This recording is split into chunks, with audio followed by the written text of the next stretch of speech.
Recording in progress. Greetings, ladies and gentlemen, and welcome to the U.S. Transhumanist Party Virtual Enlightenment Salon of July 18th, 2021. My name is Gennady Stolyarov II, and I am the chairman of the U.S. Transhumanist Party. Today, we are going to have an in-depth and multifaceted discussion about the importance of foresight and the importance of an active approach to transhumanism.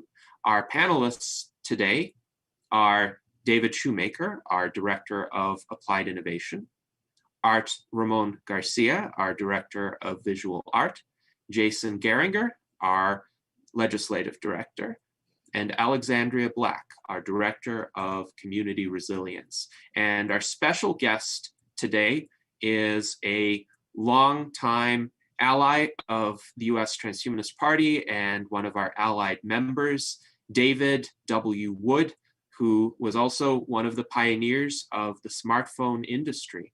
He is now a futurist writer, consultant, and speaker.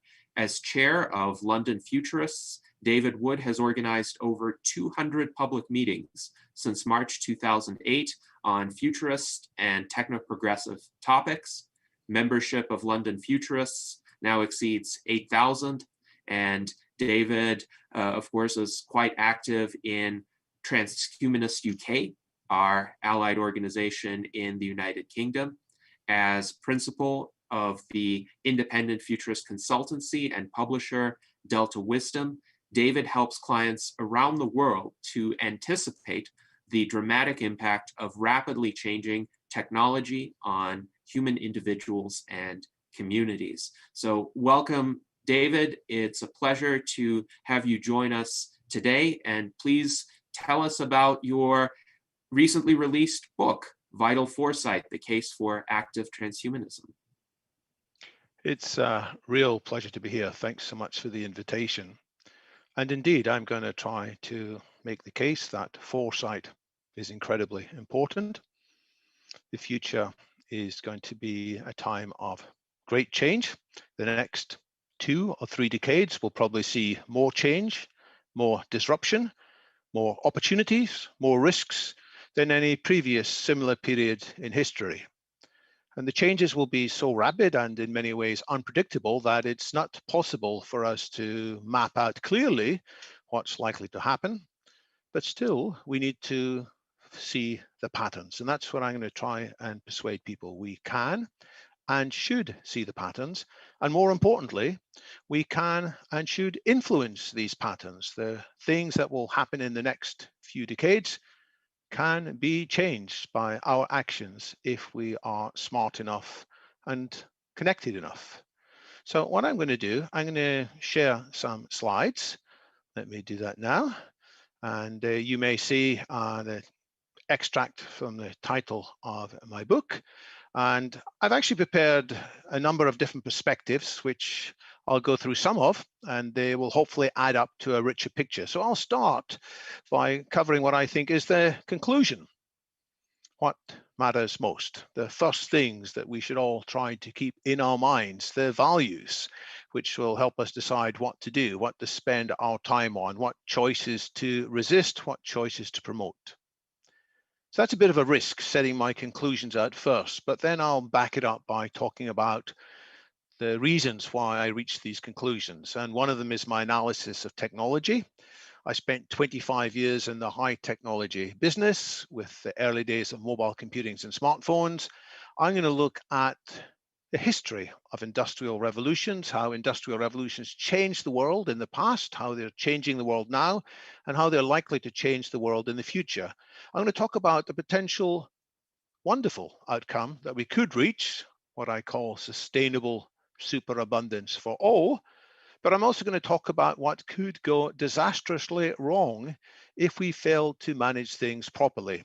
And I have in my book a set of 11 landmines, things which we might sleepwalk into, even with good intentions. But if we don't see them, then we might disrupt in a very catastrophic way our progress to a better future. I'll also indicate some solutions And if there's time, I'll look at a twist, which is why major change initiatives, such as the ones we transhumanists are trying to initiate, why they often fail and what we can do about it. And this is connected with my view that whilst we can and should be optimistic, we also need to be realistic. We need to understand the real challenges that we face, not in terms of just what could go wrong in the world, but what could go wrong with our change initiatives. So that's what I hope to cover. And if there's time during the follow-up discussion, I might look at some appendices, as it were, the strengths and weaknesses of advocacy of transhumanism and opposition to it.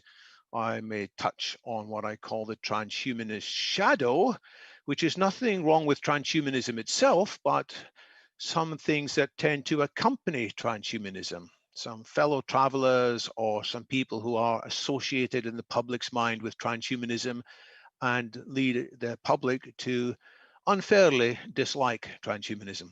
So I might look at that. I might look at the very important topic of transforming education. We're not going to get to a significantly better world without changing a lot of what happens in education.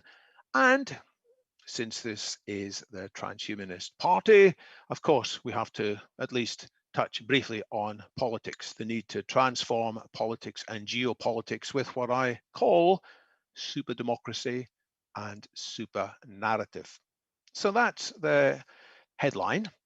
So I'll start at the beginning.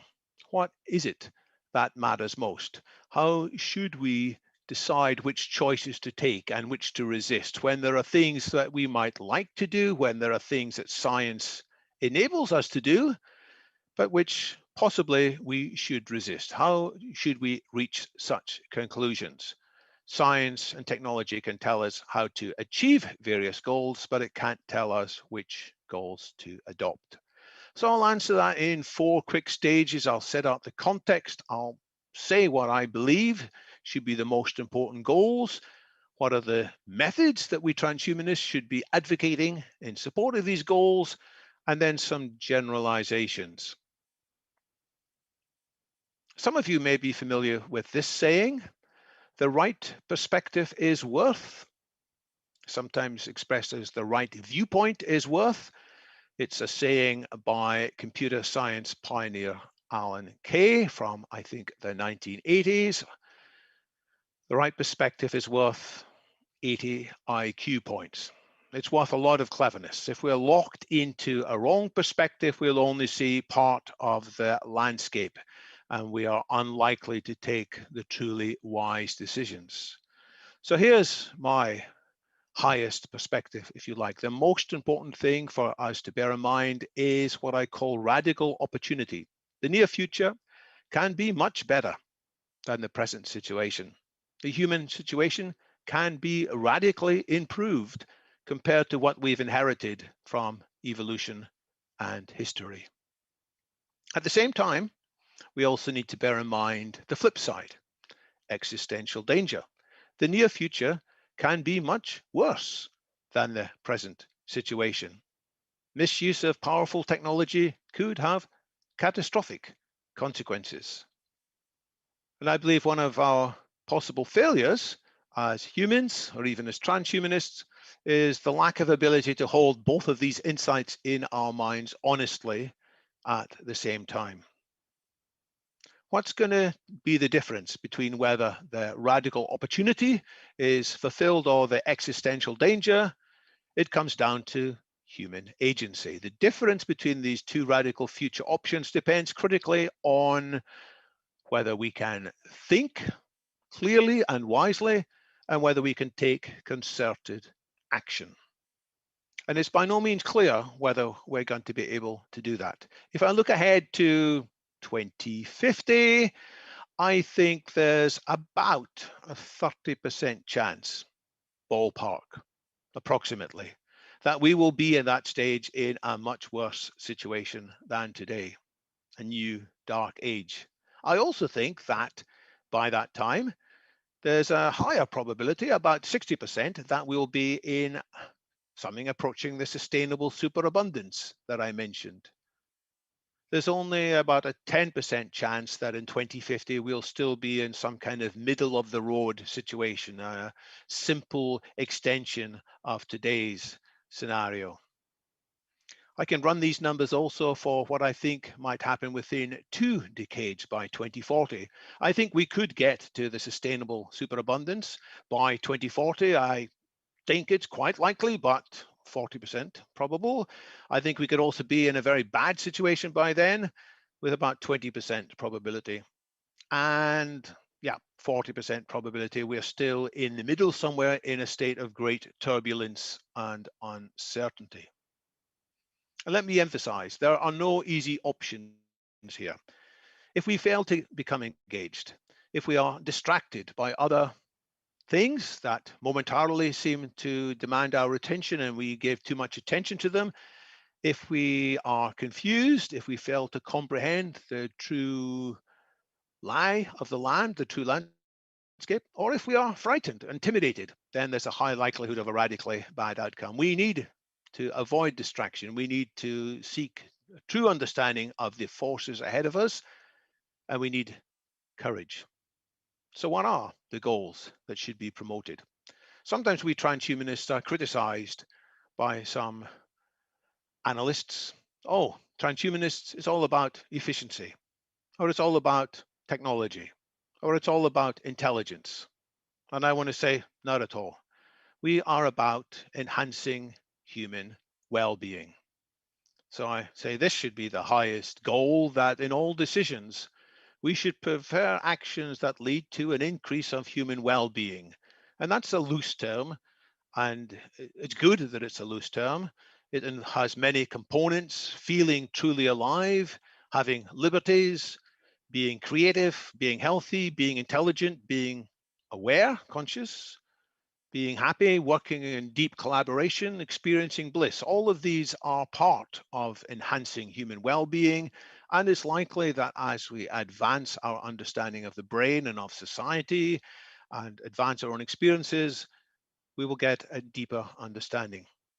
But to be clear, I'm not advocating any simple utilitarian calculus in which the well-being of some individuals could be sacrificed supposedly for the good of the greater number. I think it's very important to emphasize that transhumanism is not a collectivist philosophy. Individual well-being should never be sacrificed or subordinated in favor of collectivist goals. We should never be cannon fodder in service of some tribal, national, ethnic, religious, or ideological quest. In short, individuals are ends, not means. All individuals can flourish. That's part of the vision of a sustainable superabundance for all. At the same time, we should recognize that we are in this together. It's in our mutual interest to take care of each other, sharing news and information to each other about risks and opportunities, protecting and elevating each other. We are stronger together rather than in isolation or a state of war. So how are we to promote these goals? And I think first and foremost is we aren't based just on intuition or on tradition or on feelings, although we respect and listen to all of these things, but we use the principles of science and data. We collect data, we review data, we subject that to scientific investigation following the most appropriate and best scientific principles, rather than just accepting what a would-be pundit or celebrity might say.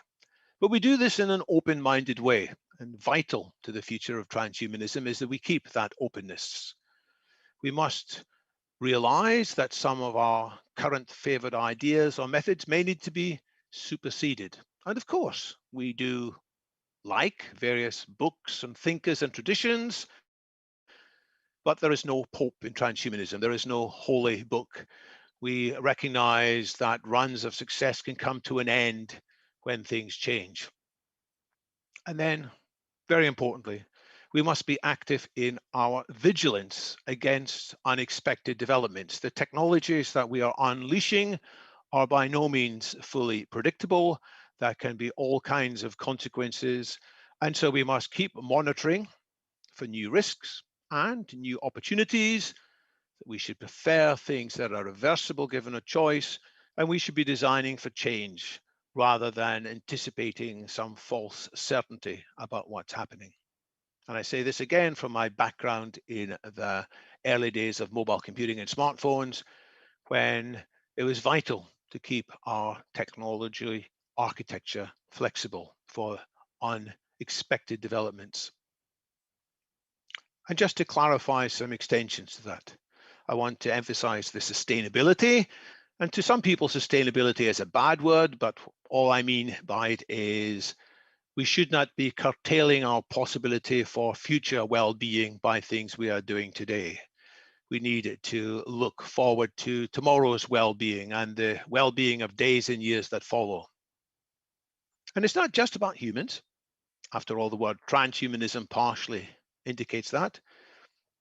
We are looking to increase the well-being of consciousness, and to the extent that animals or artificial minds possess core attributes of consciousness, these minds deserve at least some of the same care and support as human minds.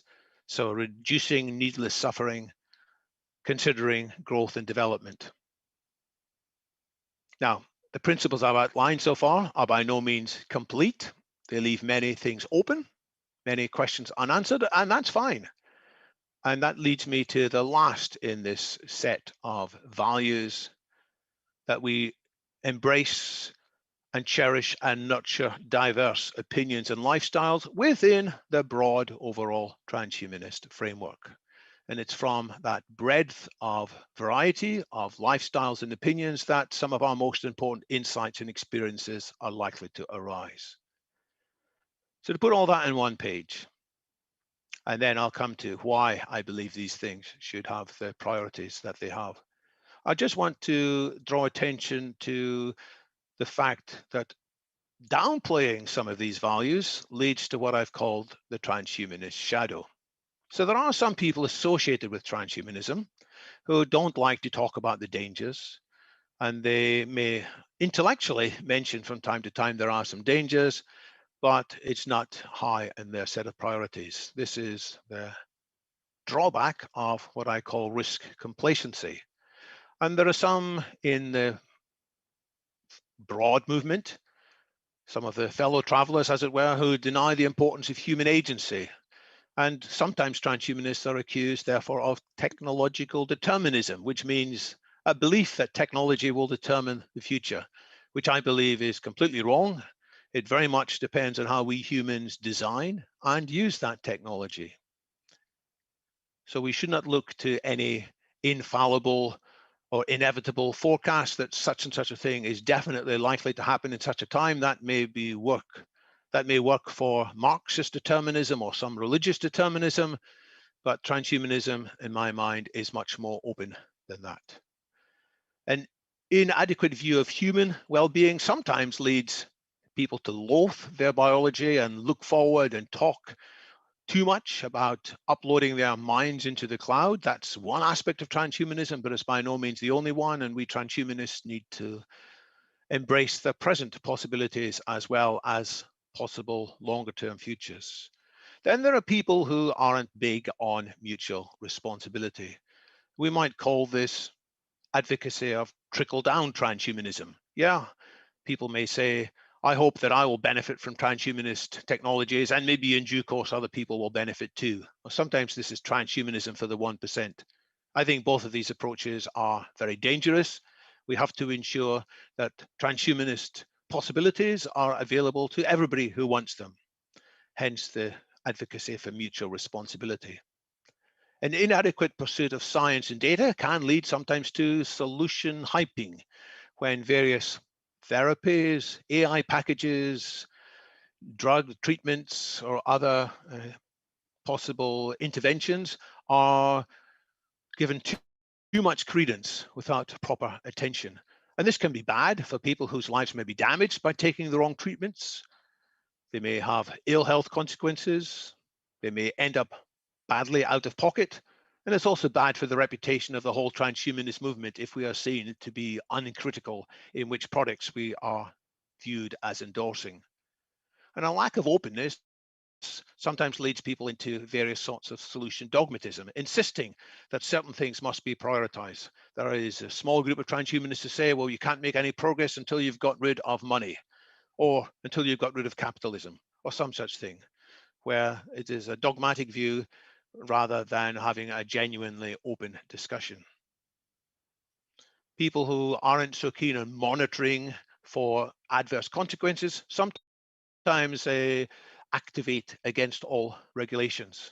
This is the shadow element of anti-regulation fundamentalism. And last on this list, insufficient attention to diversity can lead to the problematic aspect of monoculture transhumanism, when we are too much of the same and we are not sufficiently open to bringing in new types of insight, new types of people.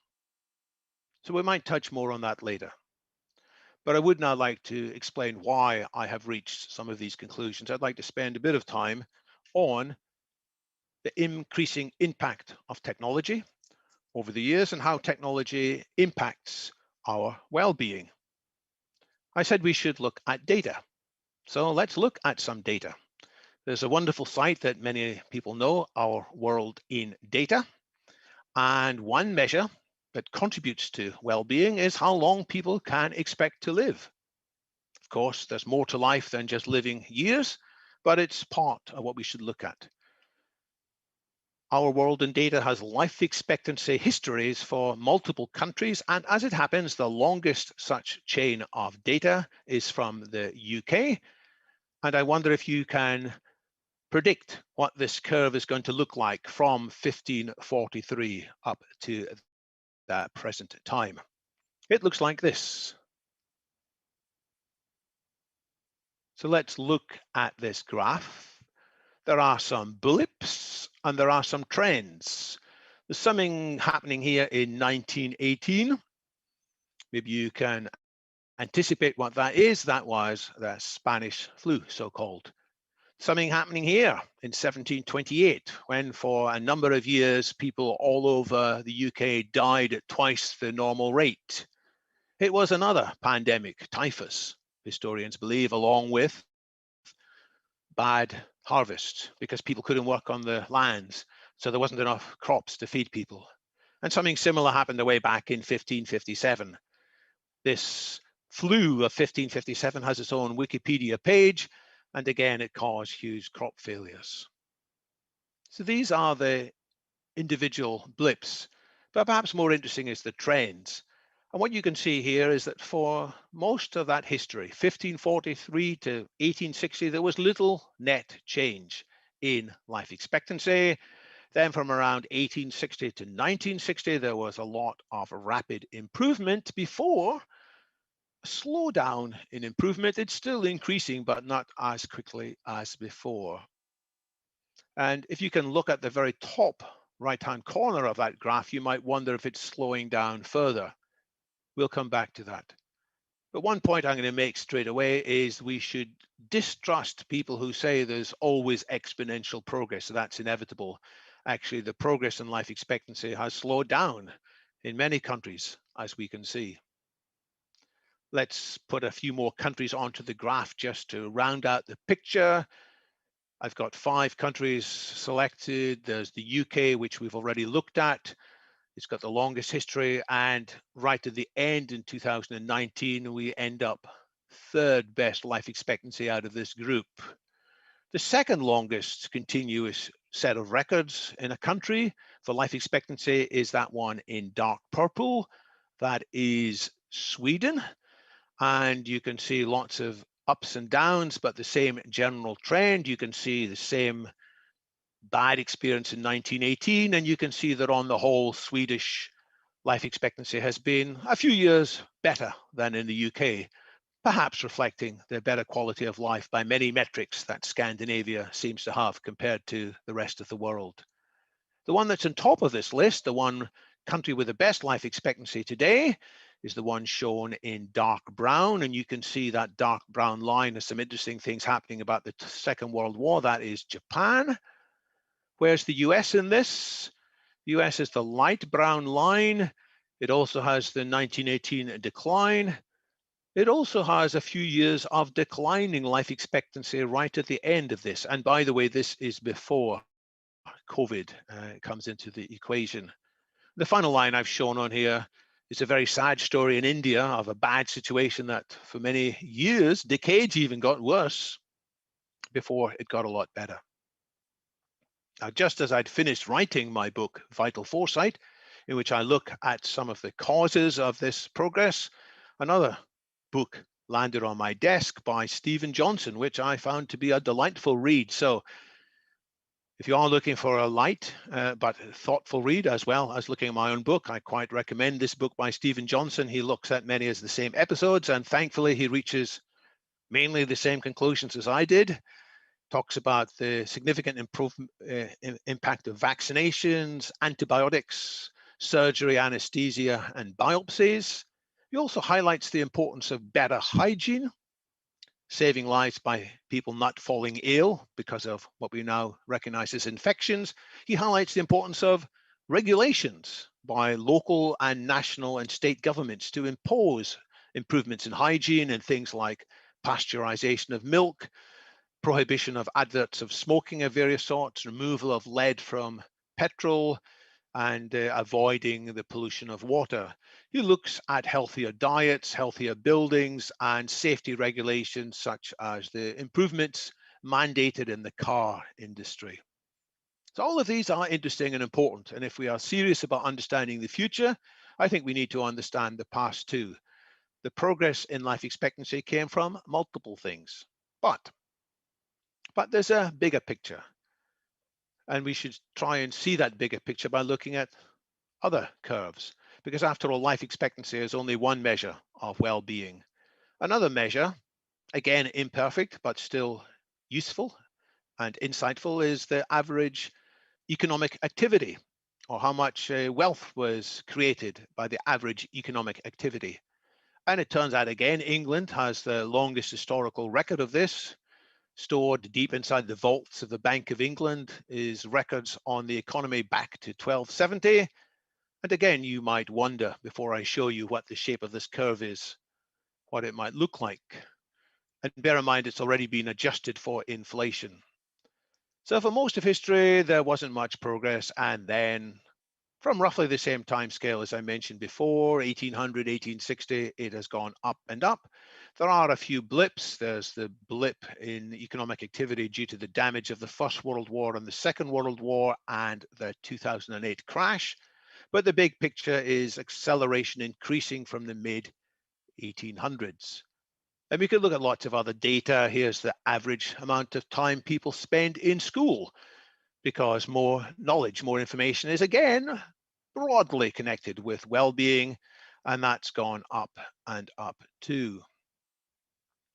Now, to draw some conclusions from this, I want to quote from an MIT economist, Andrew McAfee, who says that by his own study of these graphs, for thousands of years until the middle of the 18th century, there were only glacial rates of population growth, economic expansion, and social development. And then an industrial revolution happened centered around James Watt's improved steam engine, and humanity's trajectory bent sharply upward. He says permanently upward. It's been sort of permanently so far, but I don't take that for granted. To summarize, history teaches us that nothing changes the world like technology. Great wars and empires, despots and democrats, the insights of science and revelations of religion, none of them, McAfee says, transformed lives and civilizations as much as a few practical inventions. And I think as a first order approximation, that is correct. And I draw my own chart of history like this. The most significant things that have happened in history arguably are the various industrial revolutions, with an increasing amount of technology being made available, bringing more and more opportunities to people, as we have seen: improved health, improved education, improved housing, more consumer goods being available, broadly better well-being. But the same technological change has, of course, also brought more risks. risks of new, more terrible types of war, risks of really bad sorts of crime, risks of all sorts of damage to the environment and damage to overall human well-being. But this is what we have to contemplate, the growth of technology. And it's been driven by three things. It's been driven, as I'll review in a minute, by positive feedback cycles. Basically, once you've got some technology, it often leads to more technology, which often leads to more technology. It was also enabled by a set of ideas. Here's where I slightly disagree with the emphasis from Andrew McAfee. None of this would have been possible without appreciation of at least part of the scientific method, experimentation, and without openness in society, without the ability to criticize the prevailing viewpoints, without the ability to form new relationships. So James Watt is well known as the person who enhanced the steam engine, but he would not have been successful without forming a business relationship with Matthew Bolton, an entrepreneur, and establishing various legal steps so that the steam engine could then be broadly adopted. And the third reason why there is this progress is something a little bit harder to get your head around. I call it overhang. It's when a new technology delivers more than people had expected. It's when a technology which was developed for one purpose turns out to be applicable more generally, sometimes called a general purpose technology. And that was certainly the same case with steam. Steam was invented or used, the steam engine was used first to solve various problems with mines having too much water in them. It was invented to pump the water out. And then it turned out to transform all kinds of mining, all kinds of industry, and it transformed transport as well. Historians talk about a second wave of industrial revolution in which electricity gradually, slowly at first, and then increasingly replaced steam, in which synthetic chemicals were created, in which people like Henry Ford adopted principles of mass production. Historians also talk about a third industrial revolution. The dates that people give for this vary, but I picked 1960 as when computers started displacing people from the workforce and when the first integrated circuits were available to give rise to consumer electronics and in due course cellular communications. And we're now in the early stages of what I and various other futurists call the fourth industrial revolution, which I prefer to describe as NBIC convergence. And I'll explain what that means in a moment. But before I come to that, you may have noticed there's an acceleration of timescales happening here. The period of time between the starts of the various waves has been reducing, 120 years roughly, then 2/3 of that, 80 years to the next roughly, then 2/3 of that approximately again. If this pattern were to repeat, and it's by no means certain, but again, as a first order approximation, it might happen, then there would be perhaps in what, 35 years time, what does that mean? 2045, there could be an even larger, even more significant fifth industrial revolution.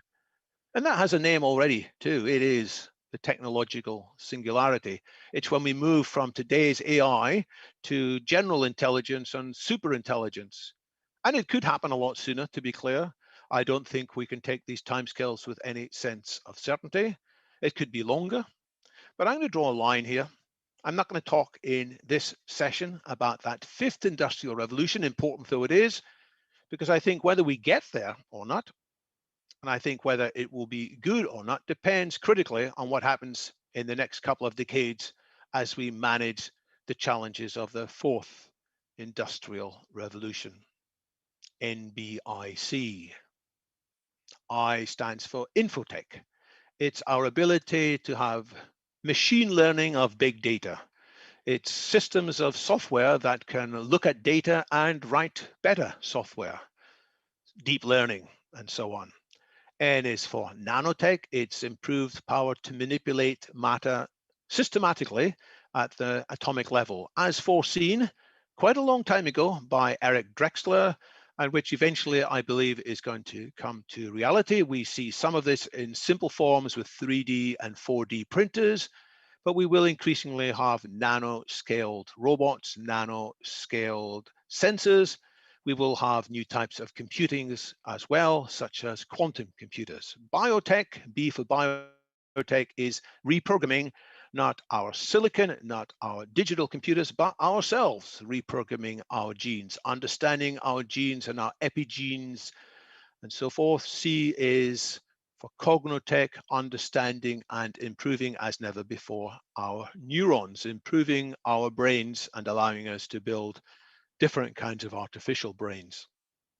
That is a simple description of the fourth industrial revolution, which is just starting, which is going to change the world even more profoundly, in my view, than the three previous industrial revolutions have done. The chart's in 4 quadrants because there are 2 dimensions here. The top is roughly hardware, the bottom is roughly software, the left is roughly physics, the right is roughly biology, hence 4 quadrants. But rather than getting hung up on the separate quadrants, we should look at the convergence between them and the feedback cycles. And there are lots of them. For example, with better nanotech, we can build better sensors, nanosensors, which can allow us to understand what's happening inside the human brain without having to cut somebody's head open.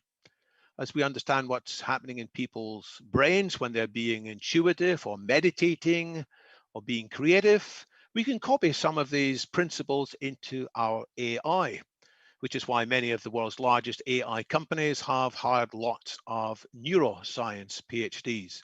And with better AI, we can build much better healthcare systems. So that's convergence and feedback. And that similar sort of thing has happened throughout all the industrial revolutions. So in the first industrial revolution, there was simple steam-powered machinery built with quite crude tools to start off with. But better machinery meant we could build better tools, which meant we could build better machinery, which meant we could build better tools. And by the way, they both enabled easier access to energy sources such as coal. And with more coal being available, it could power more machines. The second industrial revolution has similar feedback cycles, such as once we create some synthetic chemicals out of some chemical reagents, we can feed these new synthetic chemicals into new reactions to build yet more synthetic chemicals.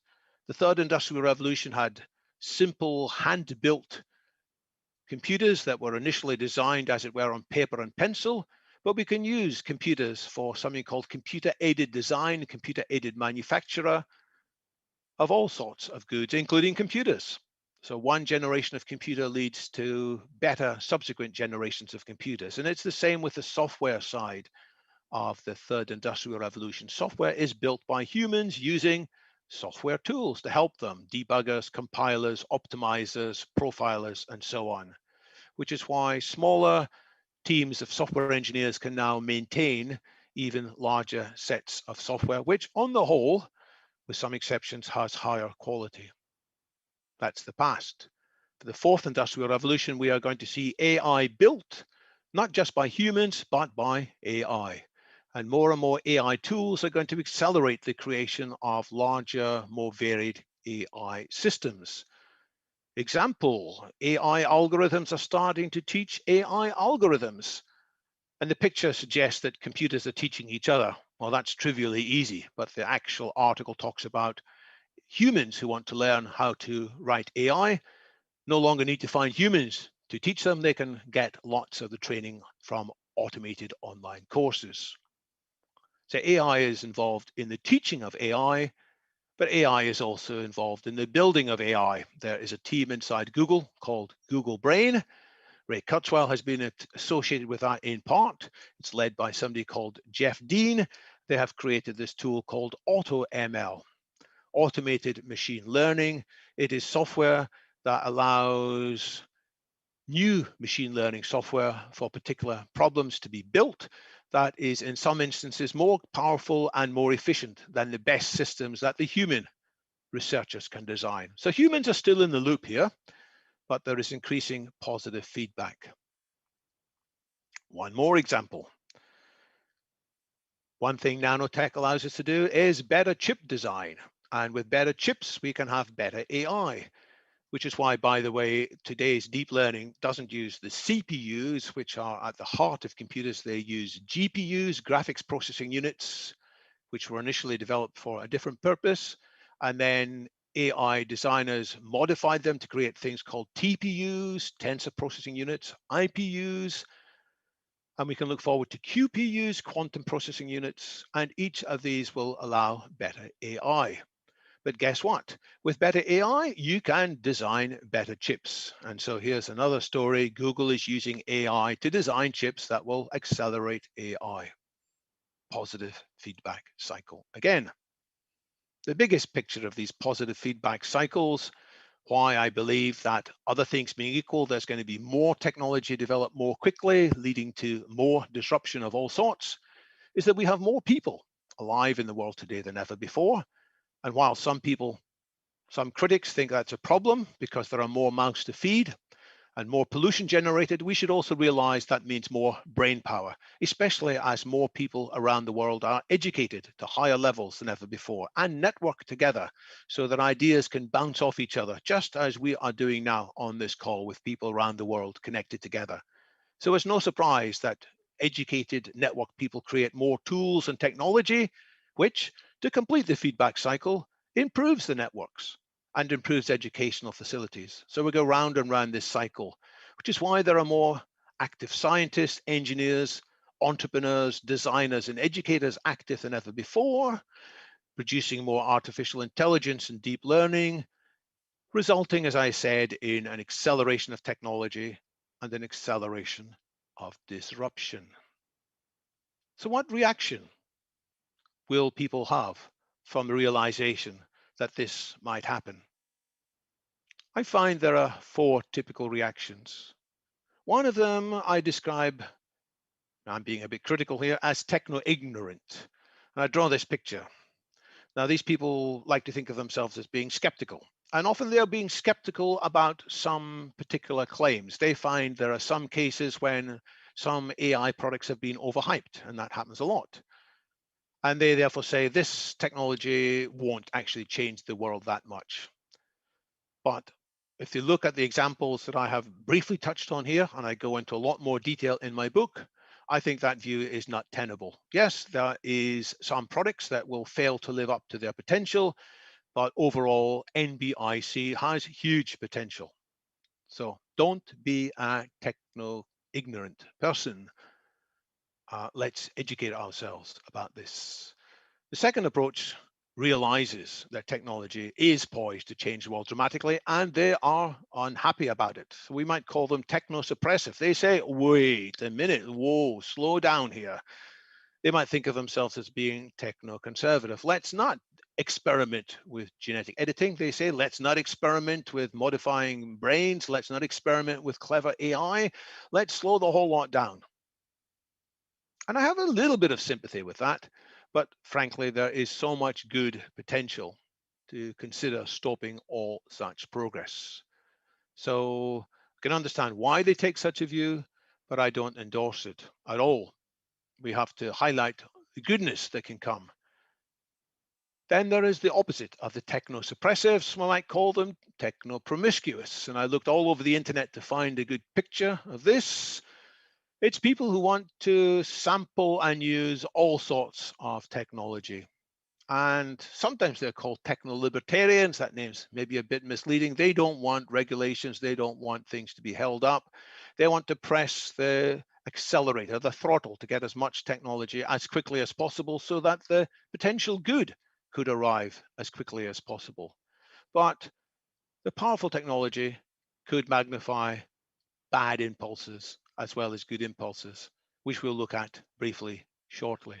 So I think the only sensible approach is what I call techno-agile. It's when we use a multiplicity of tools. Sometimes we use the accelerator. We want to go faster. Sometimes we want to slow down various possible developments. And yes, we need to do a lot of clever steering, sometimes called techno-progressive. So I realize that in some parts of America, progressive is seen as a bad word. So I won't use that again in this presentation. But if we are to steer, we need to know the end goal. The destination, I've already touched on that briefly, but I want to flesh it out a bit more now. The transhumanist vision of where we could reach, with some probability, by 2040, this sustainable superabundance for all. And we can get there by taking wise advantage of these NBIC revolutions, by applying active transhumanist values to these possibilities. If we do that, as I said, I think there's a 40% chance we'll be living in a much, much better world for all by 2040. And if we look further ahead, the rates, the possibilities are even larger, but by no means definite. So what does this mean? It means that we can accelerate new green technology, not just today's green technology, but new green technology as well, better batteries, better grids, potentially some better nuclear designs to have an abundance of clean energy, an abundance of healthy food with synthetic biotech, including lab-grown healthy meat, an abundance of material goods and shelter by taking full advantage of the possibilities of nanotech, taking full advantage of rejuvenation biotech to have an abundance of affordable health, take full advantage of cognotech to have an abundance of all-round intelligence. Automation tech we should embrace at the right time in the right place so that we are left with time to explore whatever we want to explore and to be involved in creative tasks and other passions as we wish. And the ability to explore external and internal space via the development of space technology and virtual reality, obtained by collaboration and democracy. But to be clear, that's not the only possible future. I've already talked about the risks of NBIC technologies being badly managed. If we fail to apply active transhumanist values, we could end up in this potential humanitarian tragedy with risks of 20% it'll be really bad by 2040. And as I said, 30% chance by 2050, which is far too high a risk to gamble on. Instead of having an abundance of clean energy, it means we will have a preponderance of polluting energy because we have not prioritized next generation green tech. If we don't prioritize improvements in agriculture, we'll end up potentially with a preponderance of malnutrition. We could have a preponderance of waste and biohazard, a preponderance of chronic disease because of insufficient rejuvenation biotechnology. We could have clever people, but it would be unwise cleverness. Without automation technology, we'll have more people locked into unsatisfying work that is backbreaking or soul destroying. We could have overcrowding, and we could have a preponderance of inequality and tribalism if we fail to get the social technologies right. And this term here, social technologies, I haven't defined that yet. You might wonder where that fits in this picture that I've shown. It fits, as you might have guessed, right in the center here. It influences significantly whether the other quadrants of the fourth industrial revolution turn out to be beneficial or destructive. And as nanotech is about atoms, biotech's about genes, infotech's about bits, and cognitech's about neurons, in this simple picture, social tech's about values. And if that's a bit too abstract, let me open the kimono one more layer down. Let's see what's inside. Some of these boxes here are the 20 ways in which the world can be radically changed in the next 20 years. Some of the contents of nanotech, biotech, infotech, and cognotech, which again, I explore in more depth in my book. There are crossovers and intersections, sometimes called Planetary Tech 2, 25 ways in which the world is poised to be changed radically in 20 years. But it depends, as I've said, what happens inside this social tech bubble. Are we innovating and augmenting and enhancing our financial system so that money is applied to the most important projects? Are we providing storage and access to storage and computation to the most important and deserving projects? Are we respecting privacy and security? Are we enabling markets to be truly effective? Or are we risking markets falling into various failure modes? How are we applying regulations in a lean, lightweight, agile, but effective way. And the two most important pieces of social technology, which we might come to in later discussion, are education and politics. So I'll just talk a little bit more about, sadly, what could go disastrously wrong. And then I'll pause and we can go into a discussion session. So what can go disastrously wrong with such wonderful technologies? Let's start this bit of the story with the account of a Germanwings flight in March 2015. Germanwings is a low-cost subsidiary of Lufthansa. What happened in this flight? If you look at the picture, you'll see it collided with a mountain not long after takeoff, 40 minutes after takeoff. What was the outcome? Yeah, everybody on board died, which was shocking because in the 15 years that Germanwings had been flying, there had been no accidents at all until that time. How did this happen? Look at this happens here. After certain cruising altitude was reached, this is all from the voice recording, the data recorders, the surveillance that was on the flight. The captain left the cockpit to visit the toilet, and the co-pilot locked the captain out of the cabin and overrode the entry lock code, which the captain could have used to force his way back in again. This was a piece of technology that had been put in place to make planes more robust against hijacking. And the next thing he did is he set autopilot to go smack into the ground at 100 feet. Why on earth did he do such a thing? He was depressed. He had actually been told by his doctor he was unfit to work. He was suicidal. He was resentful in various ways against the world. He hid his resentment and despair, but he then said, fuck the world. I'm going out with a big bang. And sadly, he brought down lots of other people with him, using technology as his weapon. How bad could this get? I'm going to quote here Eliezer Yudkowsky, who made up something semi-humorously called Moore's Law of Mad Science. Every 18 months, the minimum IQ necessary to destroy the world drops by 1 point. This is analogous to the real Moore's Law that says every 18 months, the processing power of computers at the same cost doubles. Why is it that you need less IQ to destroy the world? It's because more technology is available to pick up. So we might worry about homegrown nuclear weapons. We might worry about bioengineering. We might worry about chemical engineering. We might worry about people using 3D printing devices at home to create things which governments might not want them to create. We might think about drone delivery to deliver terrible weapons, bioweapons, chemical weapons, nuclear weapons to various locations. We could think about cyber attacks created by script kiddies, so-called, or by states.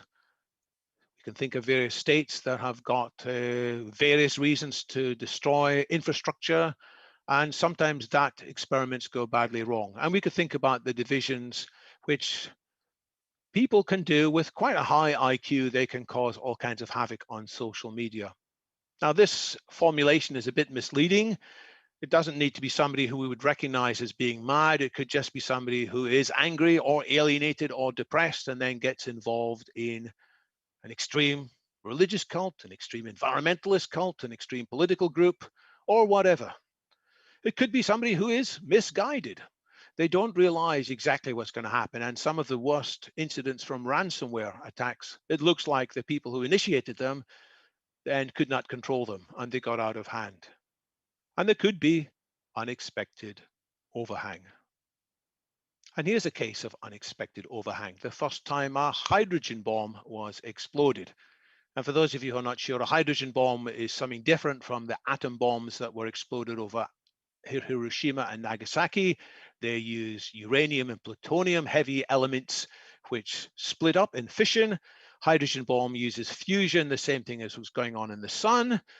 The Americans were displeased that the Soviets had got atomic bombs, and so they wanted to show that they had an even bigger bang. So they created this weapon and they decided to test it, having calculated carefully beforehand what might happen using some of the first mainframe computers. And they decided it's likely to have a particular explosive yield, hundreds, even thousands of times more than the atomic bombs. So they created an exclusion zone around Bikini Atoll and pressed the blue touch paper, as it were. The bomb went off and the yield was 15 megatons, 2.5 times the expected maximum. Lots of monitoring equipment was vaporized rather than recording any result.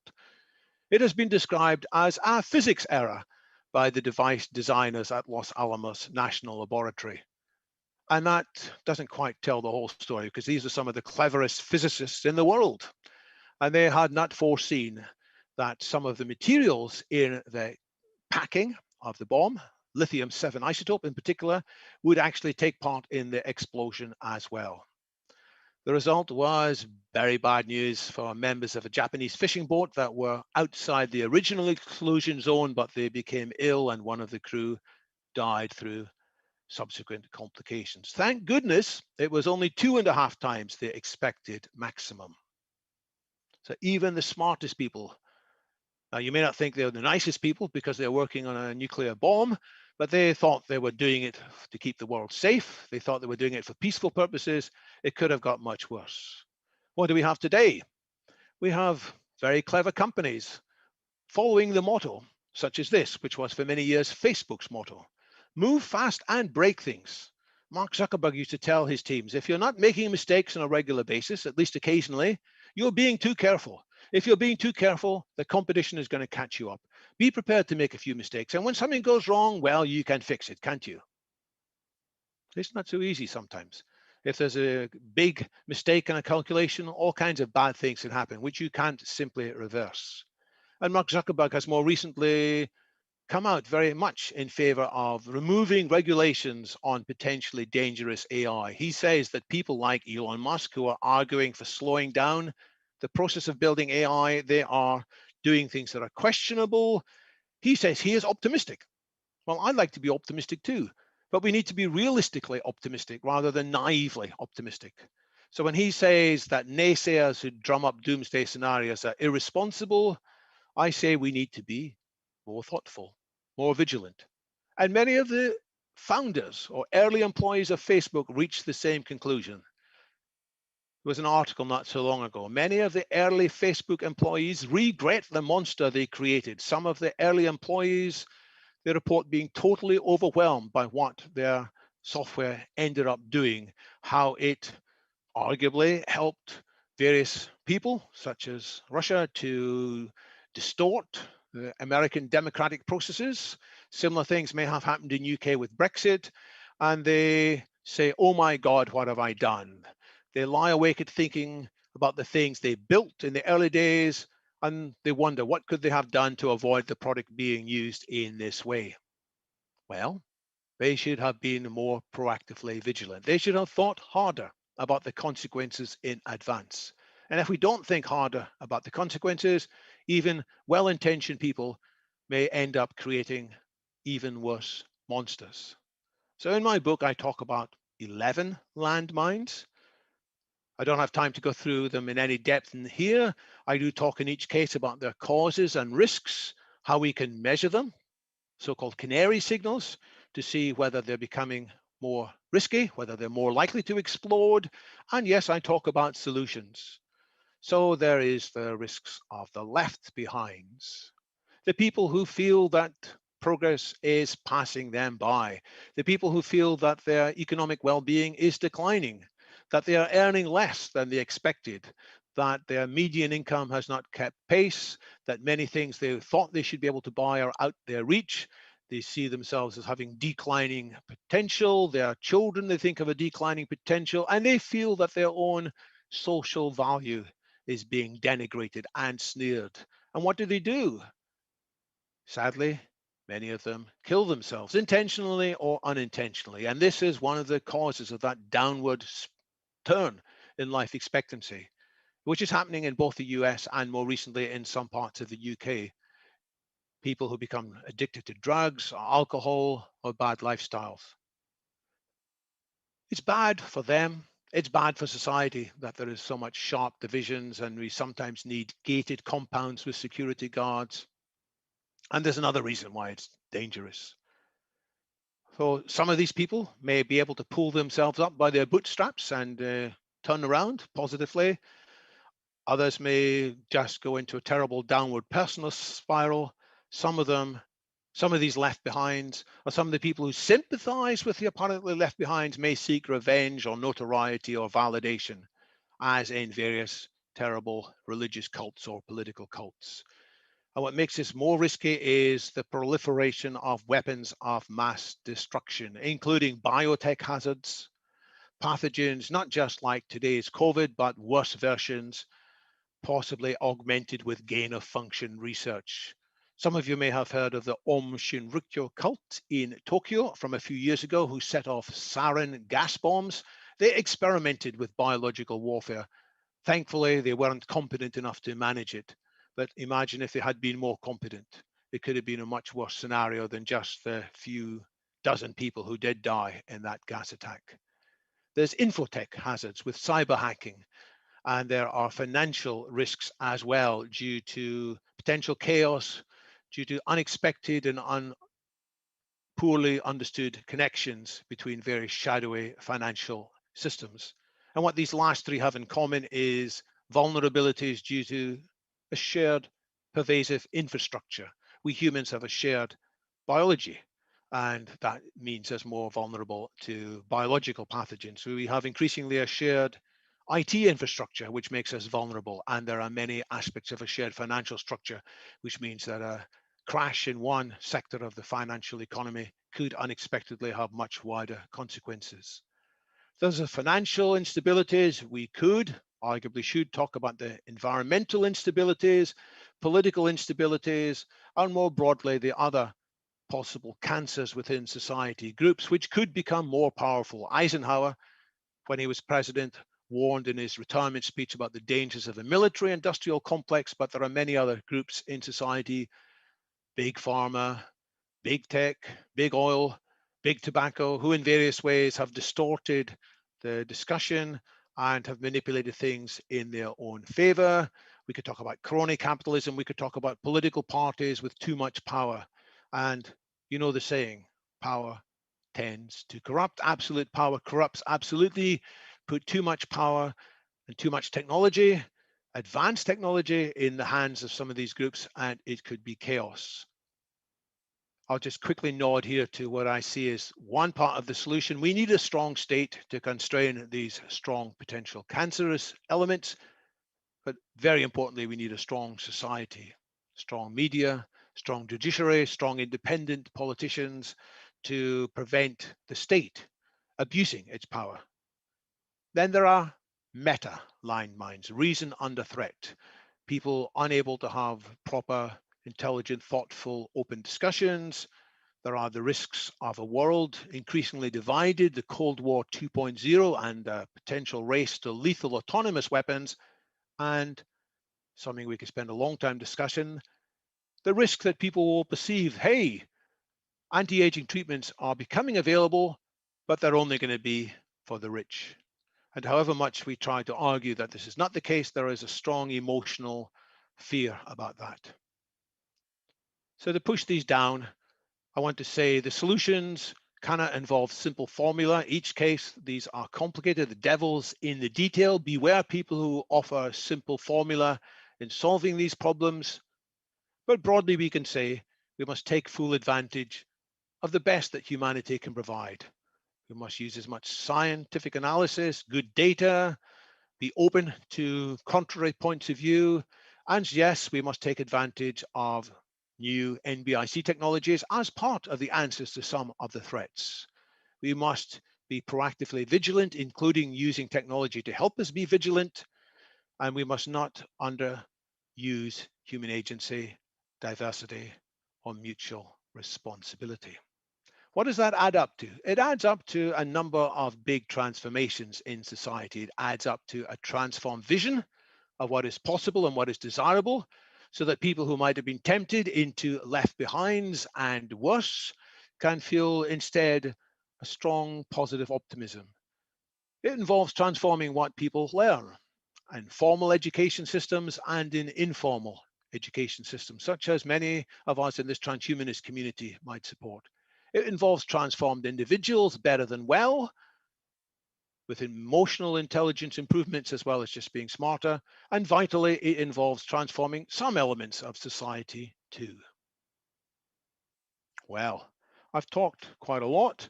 There's a few bits more I could say, but I'm going to pause here. I'm going to stop sharing. I'm going to hand this back to the audience. I haven't been keeping my eye on the chat, but I'll leave that to you, Junadi, and others to feed in thoughts. Yes, thank you very much, David, for those thorough and insightful and fascinating remarks. A lot of our viewers are quite impressed with what you have presented thus far. And I'd like to highlight some comments from two of our viewers. First of all, Alan Crowley contributed a super chat, and he says, David, great to catch you here. He stated that he missed yesterday's meeting of the London Futurists, where Aubrey de Grey presented on the coming shift in attitudes that he anticipates toward the arrival of longevity escape velocity. And I did provide Alan with the link to the recording so that he can watch it later, but you touched on this among your landmines as well. That is, how will society be transformed if the majority of people does come to realize in the fairly near term that dramatically extending human lifespans is actually feasible and within reach within the next 15 years, as Aubrey de Grey posits a 50% probability of us attaining that goal. So what are your overall impressions regarding what the default reaction is likely to be in various societies, and how can transhumanists help in preparing people for that attitude shift and preparing people to respond to it constructively?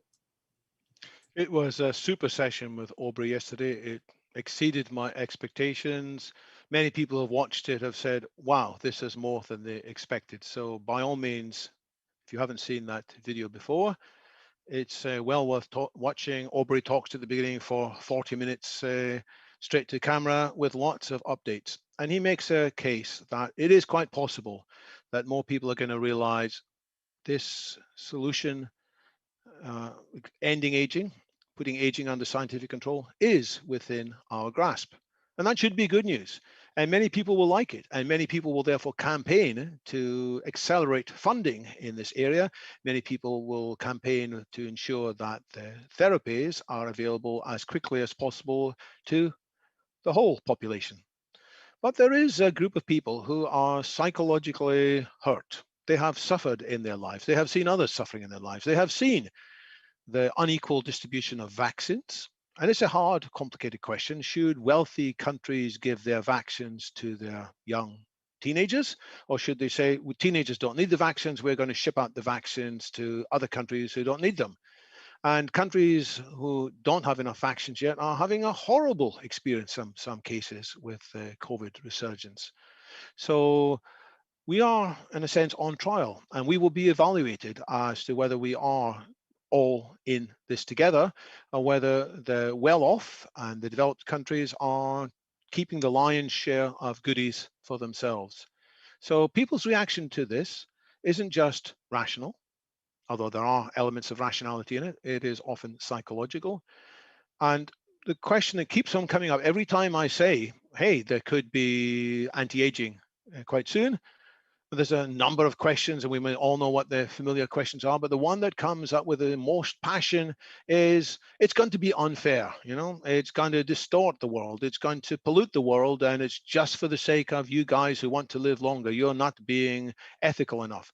So we have to vigorously answer that in many ways. We have to talk about the positive ethics of a radical, sustainable superabundance in which there will be plenty for everybody. And that does mean explaining how we will feed a much larger population, and it means how people will cope with a world in which automation is taking away jobs, and we have to flesh out the picture.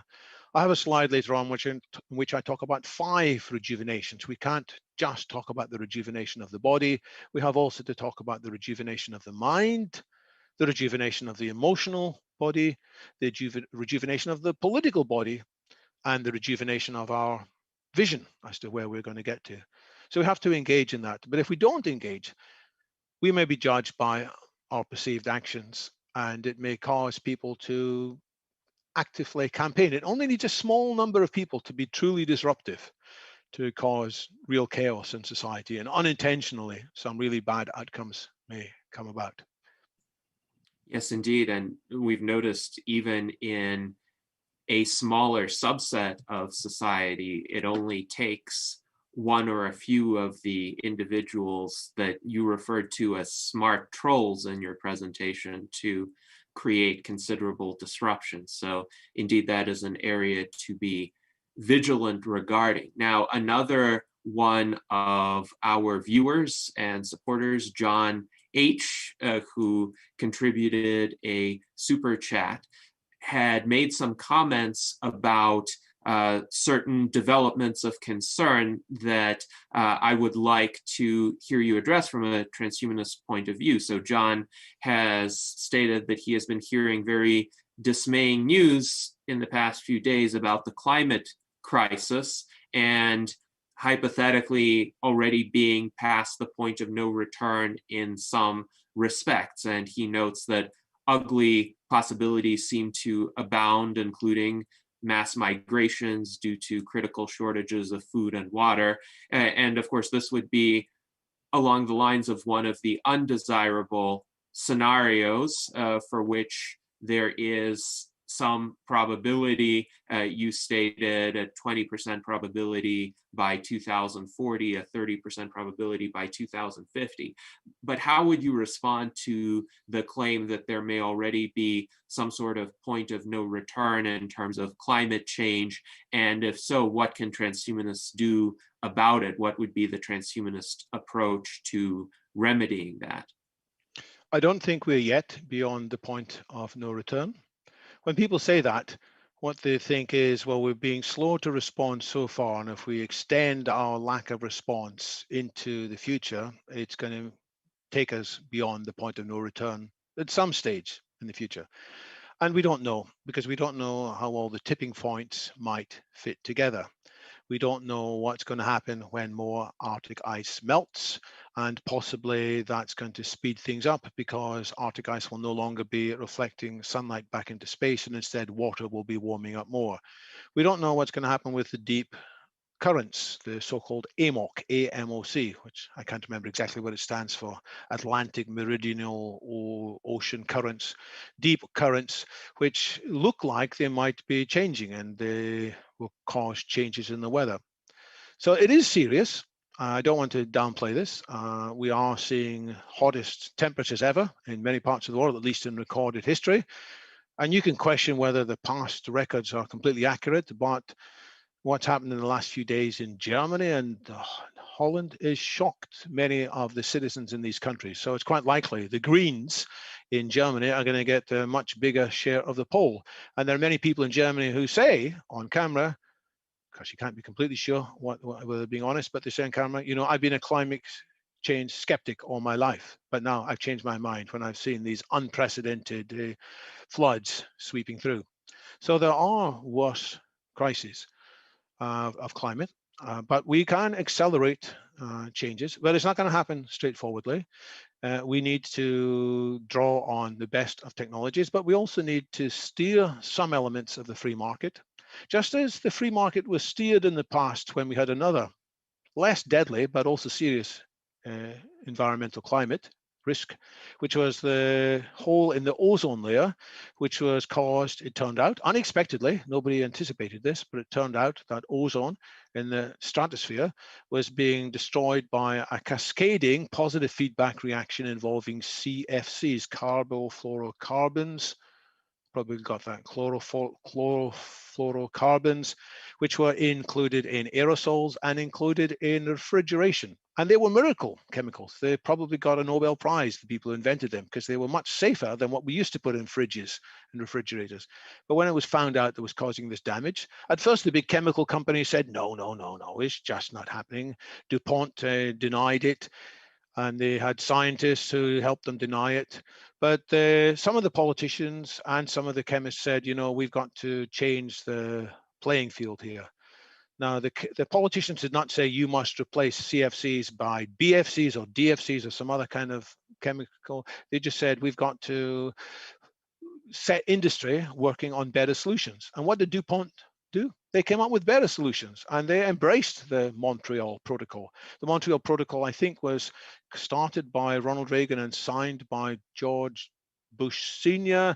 It is the single international treaty which has the largest number of countries signed into it, something like 193. Every single member of the UN has signed this one treaty, and it to steer how chemicals would be used in the future. So that kind of thing could be possible, but with global warming, it's more complicated because it's not just a few chemicals, there are many things. So we're going to need carbon taxes of one sort or another. We're going to need some global coordination of one sort or another.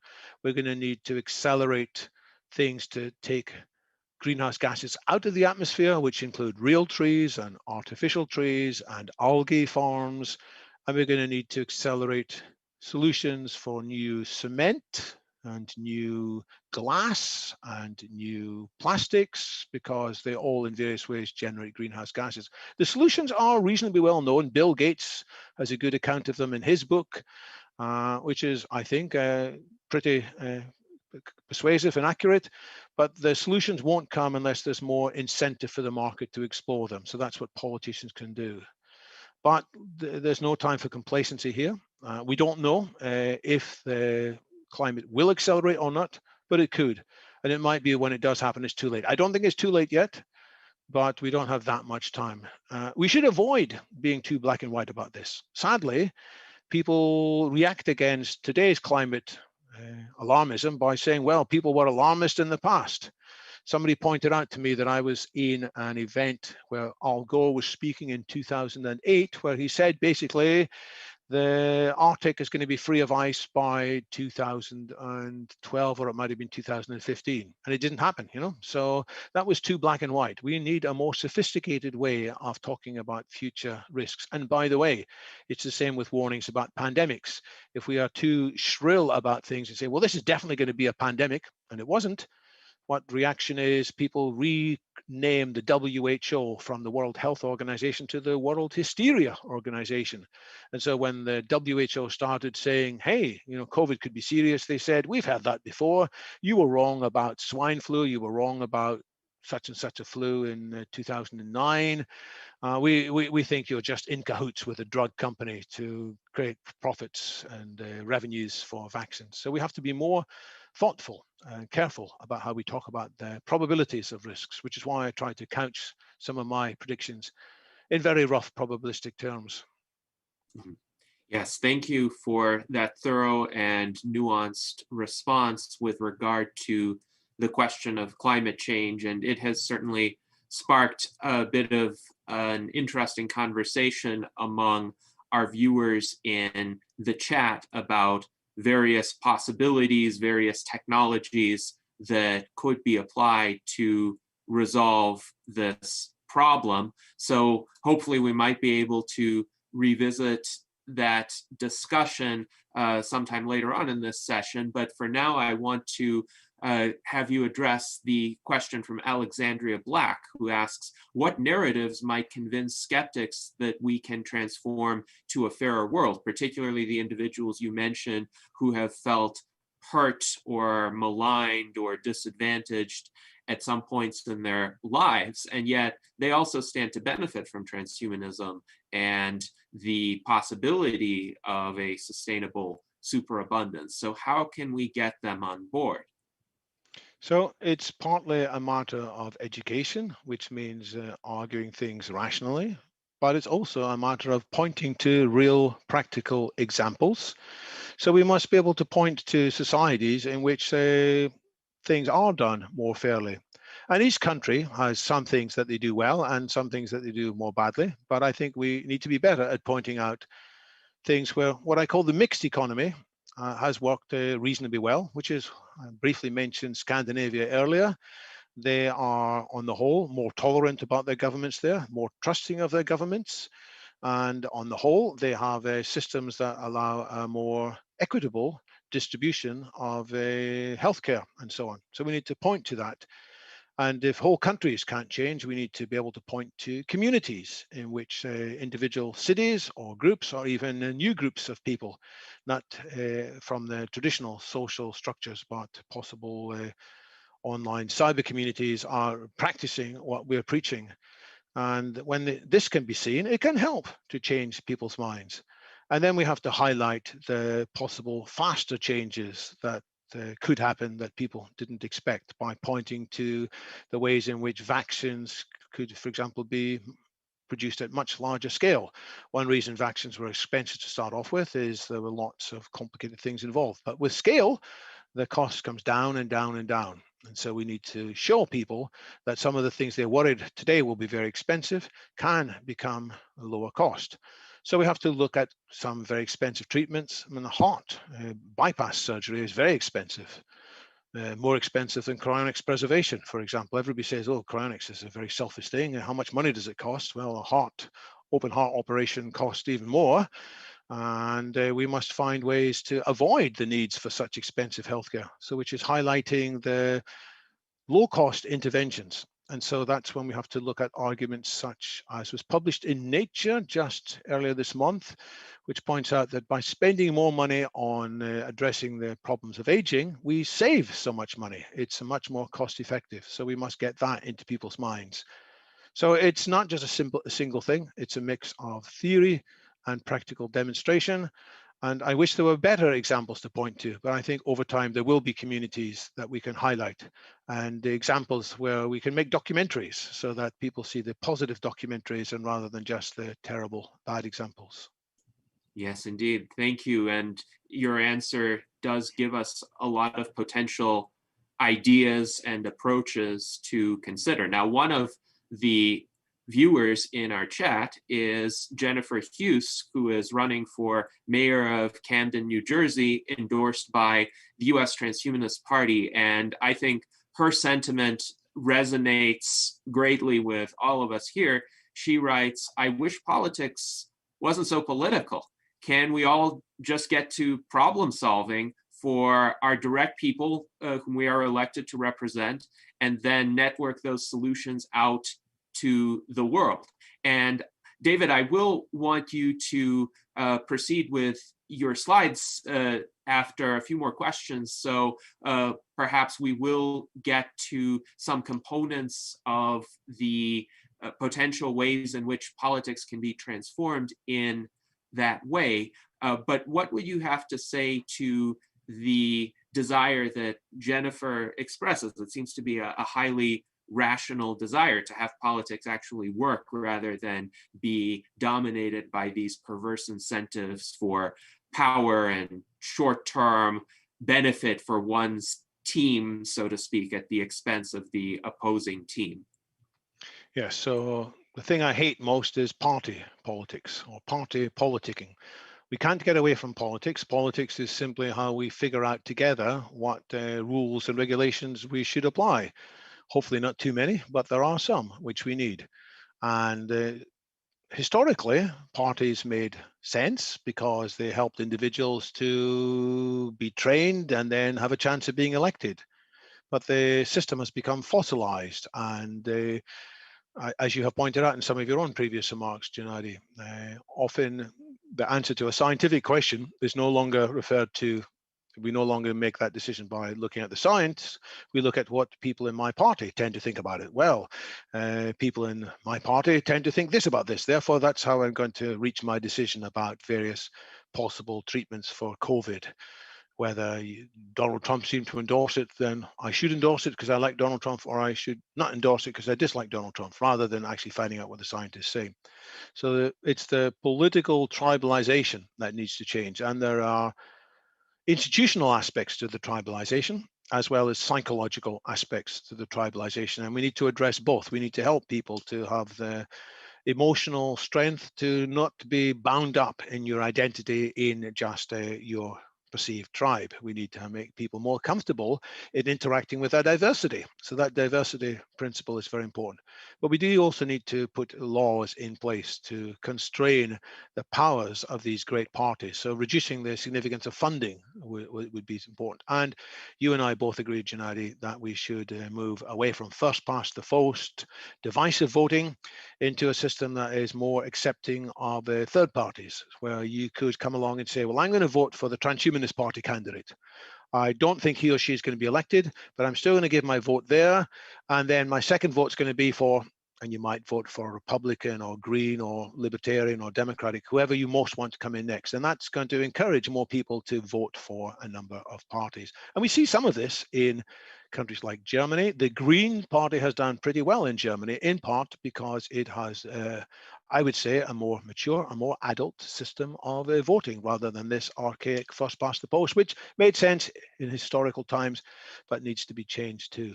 So we need to reform some of the laws about party politics, and we also need to help people to become more emotionally resilient so that their identity is not tied up in who you perceive to be your buddies in your tribe. Yes, indeed. Thank you for that answer, David. And of course, I agree with it. And I'm glad that you have been able to articulate it so well for our audience in terms of the existence of many potential solutions, many potential reforms that could take us along the way toward a less divisive, more constructive, more solution-oriented politics. Now, Jason Geringer states that he is glad that you recognize the need for regulation at times. And he asks, what areas of your NBIC model do you think will need more regulation, and what areas do you think will need less regulation?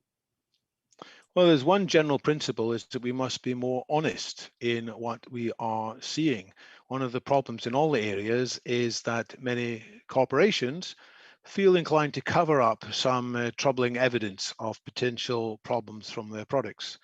They don't feel that it's so dangerous, and so they prefer not to make an issue out of it. And one reason they don't want the information to be made public is because they see very vociferous, very fundamentalist, very extreme people latching on to any potential evidence. So what is it, glyphosate, the chemical in Roundup, a weed killer.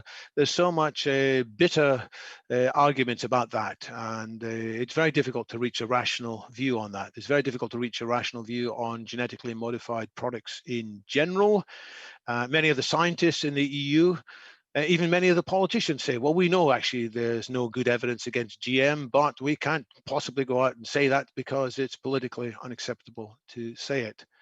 So we need to penalize people who cover up things, and we need to incentivize people to be honest whistleblowers. So that's one thing that needs to take place. And we need to encourage people to be honest in this, because even the best products can sometimes have unexpected side effects. DDT was a great tool to combat malaria, and it was the solution to a terrible disease, typhus, which I already mentioned in the context of, what was it, 1733. It's been horrific casualties in armies throughout history because of typhus.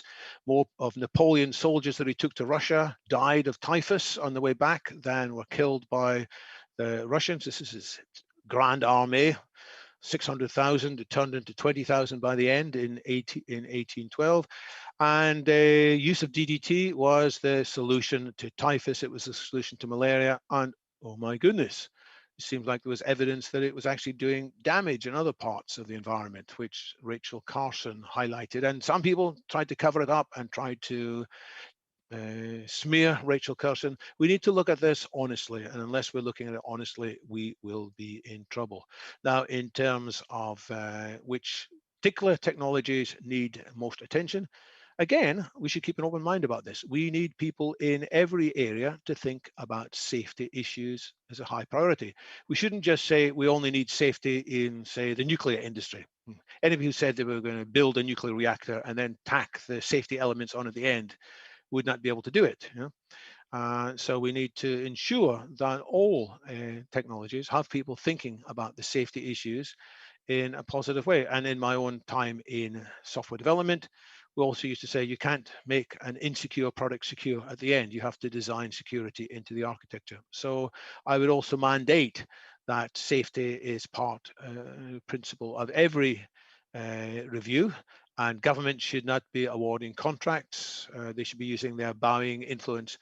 They should not be awarding contracts unless people are honestly and objectively following best practices. And there should be independent audits of that. And products that cannot be audited should be therefore suspect. Now, it's interesting to consider what the net effects of those policies would be, because on the one hand, those kinds of safety reviews and audits, they take time. On the other hand, they could avoid a kind of irrational panic about the adverse effects of a particular technology if some adverse effects are discovered or some concerns are raised, but it's definitely not a foregone conclusion that the technology in question is actually uniformly harmful or even more harmful than beneficial. And part of that is the public reaction, as you mentioned, with GMOs. There's overwhelming scientific evidence that essentially there's nothing unhealthy about eating most genetically modified foods, at the very least. Of course, it matters how they've been genetically modified, but the ones that are out in the food supply right now, the mere fact that they've been genetically modified does not add to any health risks. And yet there are large populations, especially in European countries, but even in the United States and certain segments of the population who are fearful of GMOs. And another example is vaccine hesitancy in some countries where there is now an ample supply of the COVID-19 vaccines. Some people are still afraid of unspecified side effects or potential even nefarious uses of the vaccines, even though the scientific evidence does not bear that out. And in some cases, hyper caution in a few instances by regulatory agencies helped fuel that skepticism when they pulled the entire Johnson & Johnson vaccine from the United States for a few days. And then in Europe prior to that, with the pause on the AstraZeneca vaccine, because a small number of women were developing rare blood clots, instead of doing something more nuanced like issuing a warning for specific age groups, they decided to discontinue the vaccines for the rest of the population. So do you think there could be overly stringent regulations or restrictions that actually feed that panic? And what would distinguish that from justified approaches that wouldn't have that kind of effect, but would just ensure safety and public confidence? It's a very important point. And I want to say there is no magic bullet here. There is no simple answer. But it is certainly true that inappropriate safety measures applied by not very agile people can indeed do great harm. One example is one I've already mentioned, the nuclear power industry. There were safety regulations put in place, which made good sense for the types of large nuclear power plants that were being designed at the time.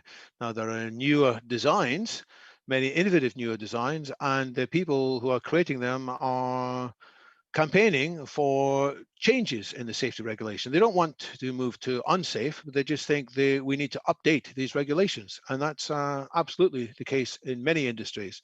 We need to be able to update the regulations on a regular basis. And this needs a lightweight, agile system. And it also needs people of the highest caliber working in safety, not just full-time safety people. They need people who understand the technology, who also appreciate the potential upsides, who are aware of the legal issues, of course, the ethical issues, the economic issues, the environmental issues. We need to bring a diversity of opinions to bear. And therefore, this should be a first-class challenge for society rather than something that is handled on the fringes of society by people who may not be actually the most suitable to do it. And therefore, we need to be smart. So I talk about smart regulations and agile regulations. And it's hard because indeed, if we are overly prescriptive, we will slow things down. So I talk about agile, use the steering wheel, use the brakes, use the accelerator, but the devil's in the detail. And we should not be surprised there's a lot of devil in the details. After all, building the technology is hugely complicated. There are lots of details in how to build it. So it's not surprising there should be lots of details in how to regulate it and how to ensure that it's safe in the most effective way. Yes, indeed. Thank you for that response. And I would like to take two more questions from Art Ramon and David Shoemaker, and then have you proceed with your presentation. So let's go to Art Ramon Garcia now. Art Ramon, what question do you have for David? Well, the best one I could think of is, where do I invest my money now in order to be able to afford all that anti-aging treatment? So I don't give investment advice, but I can point you at I'm looking for a book here. Where's it gone?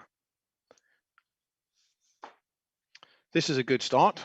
It's by Sergey Young, who is an investor in multiple startups. His new book is called The Science and Technology of Growing Young. And as it happens, he's speaking at London Futurists in 5 weeks' time. So he gives advice in there as to what we must do to live longer and healthier before these solutions are available. So look at that.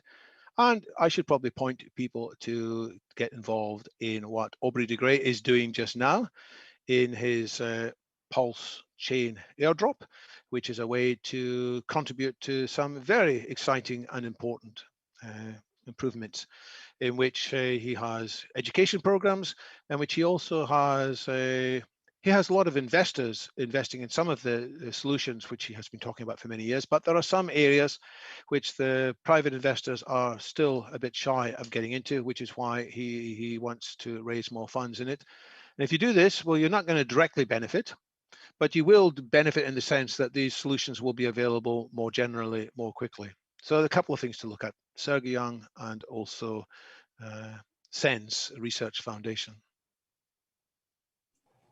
Yes, thank you, David. And now let us go to David Shoemaker for his question. Yes, hi, David. As you've been talking, I've been very much enjoying this. And I've been writing questions down, and I realize they all have a common thread. They all come down to inadequacies in the human animal, human fallacies, if you will. The last one you touched on was agility. And while I very much agree that agility is what we need, that is not what I find when I go out and talk with people. Usually I find that people are very stuck in their current position. Reason doesn't necessarily persuade them.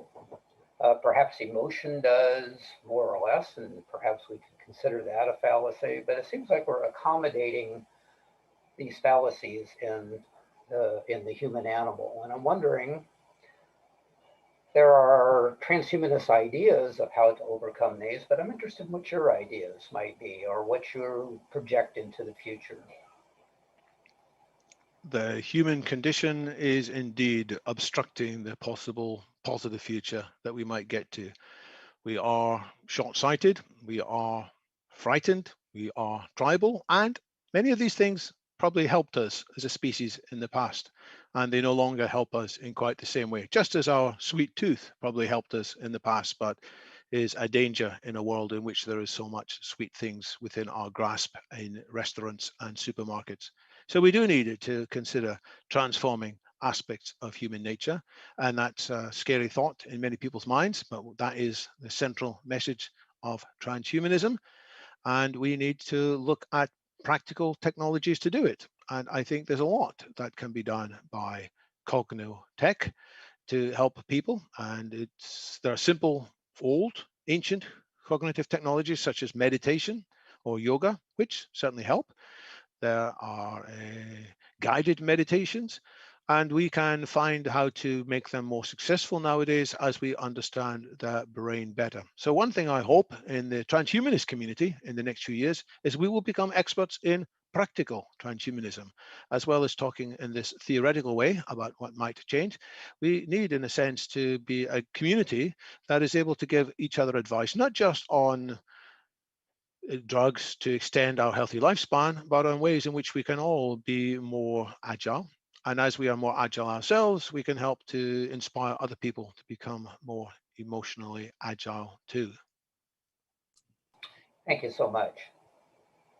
Yes, I'm quite fond of this vision of practical transhumanism that you have articulated, David, because we have a community with quite an impressive set of skills distributed among us, and a lot of knowledge, not just about developments in science and technology, but also useful applications of those developments for solving everyday problems that we face. And if a set of processes by which that information could be shared for mutual benefit for those who are interested in self-improvement in various areas of their lives, or overcoming particular issues that they're struggling with, having that network of transhumanists focused on those kinds of goals would be tremendously powerful and beneficial. So at this stage, David, I think it would be desirable for you to proceed with your presentation and share with us either your remaining slides or the subsets thereof that you think would be most relevant for the conversation as it has unfolded thus far. Well, thank you.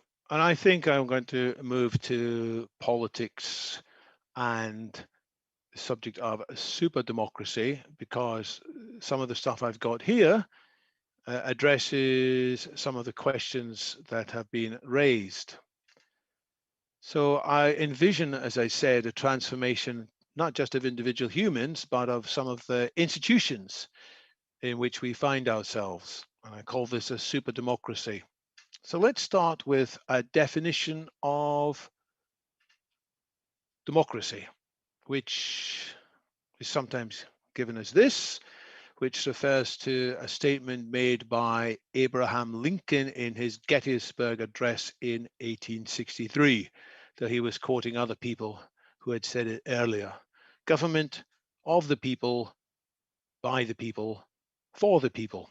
And I want to talk about this and dig into it, and then talk about how we transhumanists might envision this being enhanced.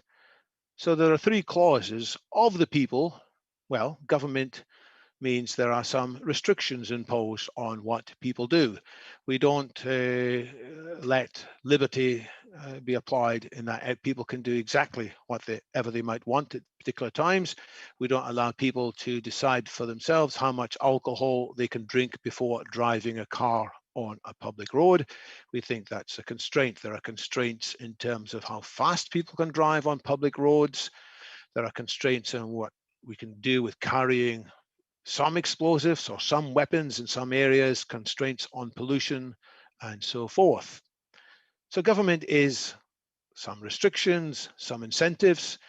It is done by the people, which mean it is done by some officers, some employees, judges, civil servants, but it's also done by representatives who are, in a democracy, subject to removal in elections. And in principle, the elected representatives take advice from the entire population, not just the loudest voices. And in principle, they listen not just at elections. So why are these restrictions put in place? It is for the people, for all the people, not just for the well-being of an elite, not just for any of the complexes that I briefly mentioned before.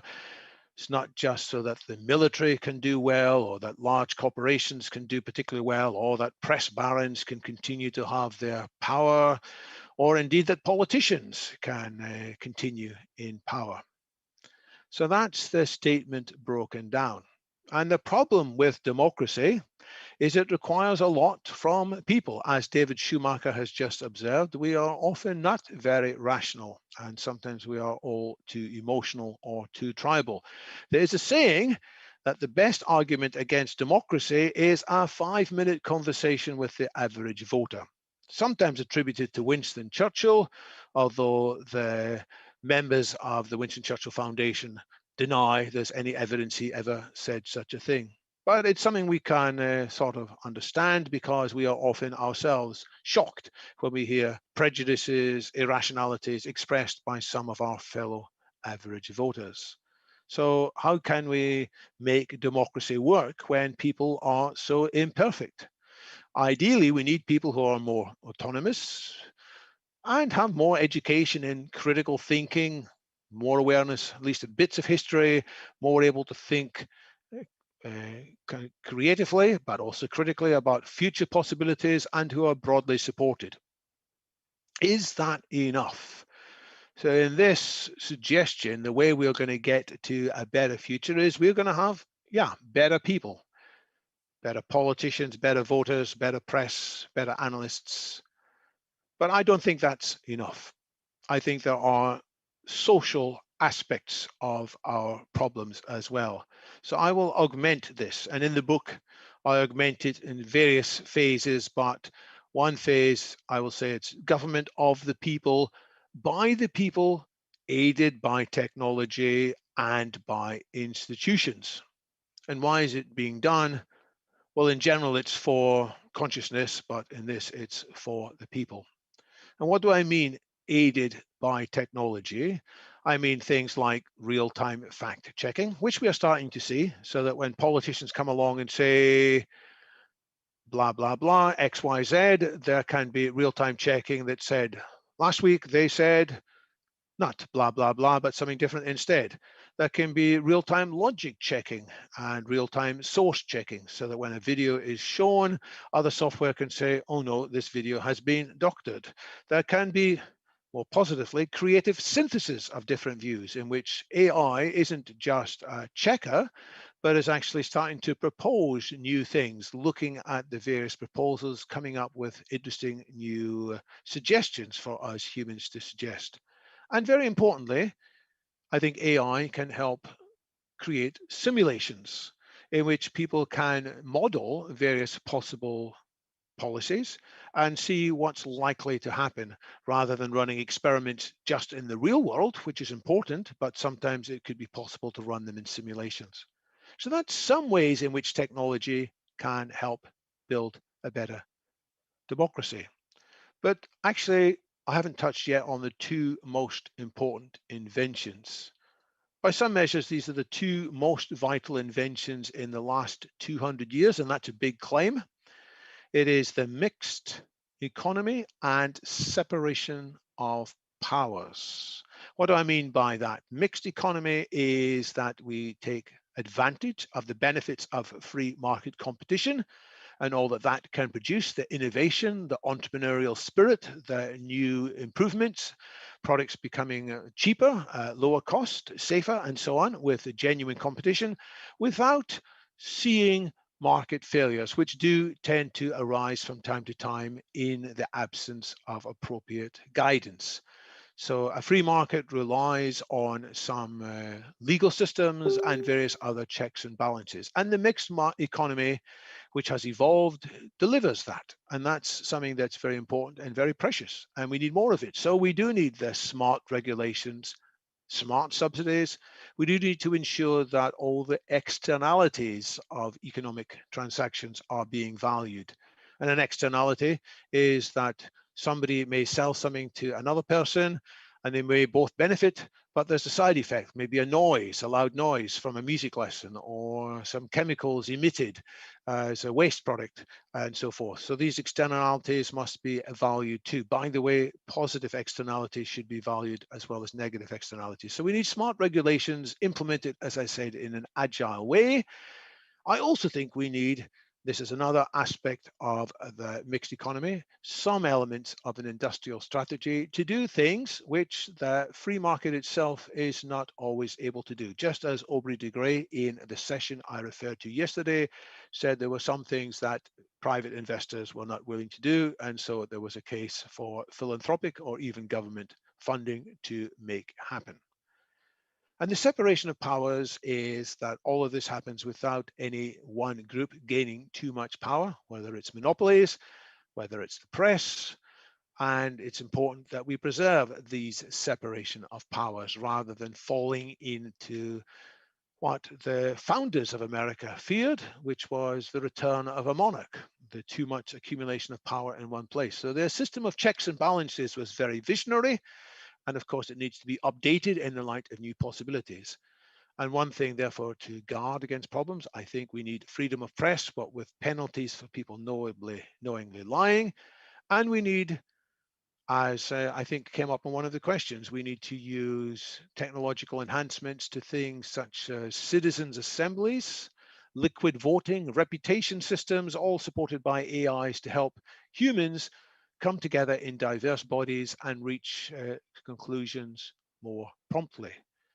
And I'll say again what I said in the Q&A session, that we also need to lessen the power of big parties and get more into the habit of working in coalitions. Some people say coalition is bad news, but actually that's how we should work. We should be able to form dynamic coalitions and work together with common cause with people that we don't completely agree with, but there is sufficient agreement on key projects. So I put super democracy on this picture as what is happening if we use technology wisely. We are looking forward to super longevity and super intelligence and super happiness and super democracy, each being the solution of various inherited problems. So we have inherited from our biological past tendencies toward physical decay and decrepitude, which we can enhance with rejuvenation biotech. We have inherited lots of mental biases, cognitive errors, blind spots, and Wikipedia has lots of lists. And there are sort of reasons why they are there, but with collective intelligence and AI intelligence to help us, the tools that I mentioned, it can avoid some of these tendencies dominating. But then there's the emotional problems. And we humans were designed by evolution not to be happy, not even to be peaceful and contented. We were designed to do enough to propagate our gene line. And so we often end up egotistical, depressed, alienated. We often end up with vicious emotions towards one another or towards ourselves. We often end up with needless suffering. And we can address that by various cognitive technologies. And we need to get the word out about these and enhance them quickly. And I've already touched then on super democracy. We have tendencies towards divisiveness. We have tendencies to deceive each other. We have tendencies to cheer on our own side when they are telling lies because we think, hey, these lies are good for us. We're socking it to the enemy. That's our psychological inheritance. We are fearful of people who are different. Again, that might have made some sense in evolutionary times, but it is not case anymore. So that's what technology can deliver. So to summarize that, there are 5 dimensions of rejuvenation: rejuvenation of body, mind, emotion, and politics. But there's also the rejuvenation of vision. We have to free people from the tyranny of small vision, free people from the tyranny of fearfulness or overly naive optimism. We have to flesh out what I call the super narrative, which is some of what I've been talking about today, and I have lots more detail in my book. A vision that people will see as, you know, that's credible. Oh, it inspires me. It motivates me to get things done in an inclusive and collaborative way. And where can this super narrative go? I think it can go not just in communities, not even just nationally.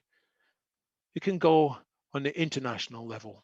And I'll maybe finish my remarks for now by telling a story which I also tell in the book of how a terrible rivalry was steered away from leading to a nuclear apocalypse.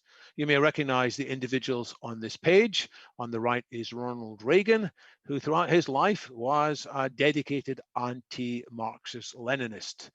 His speeches from 1960, 1961 are full of careful analysis of what he thought were the deeply destructive tendencies in Marxist-Leninism.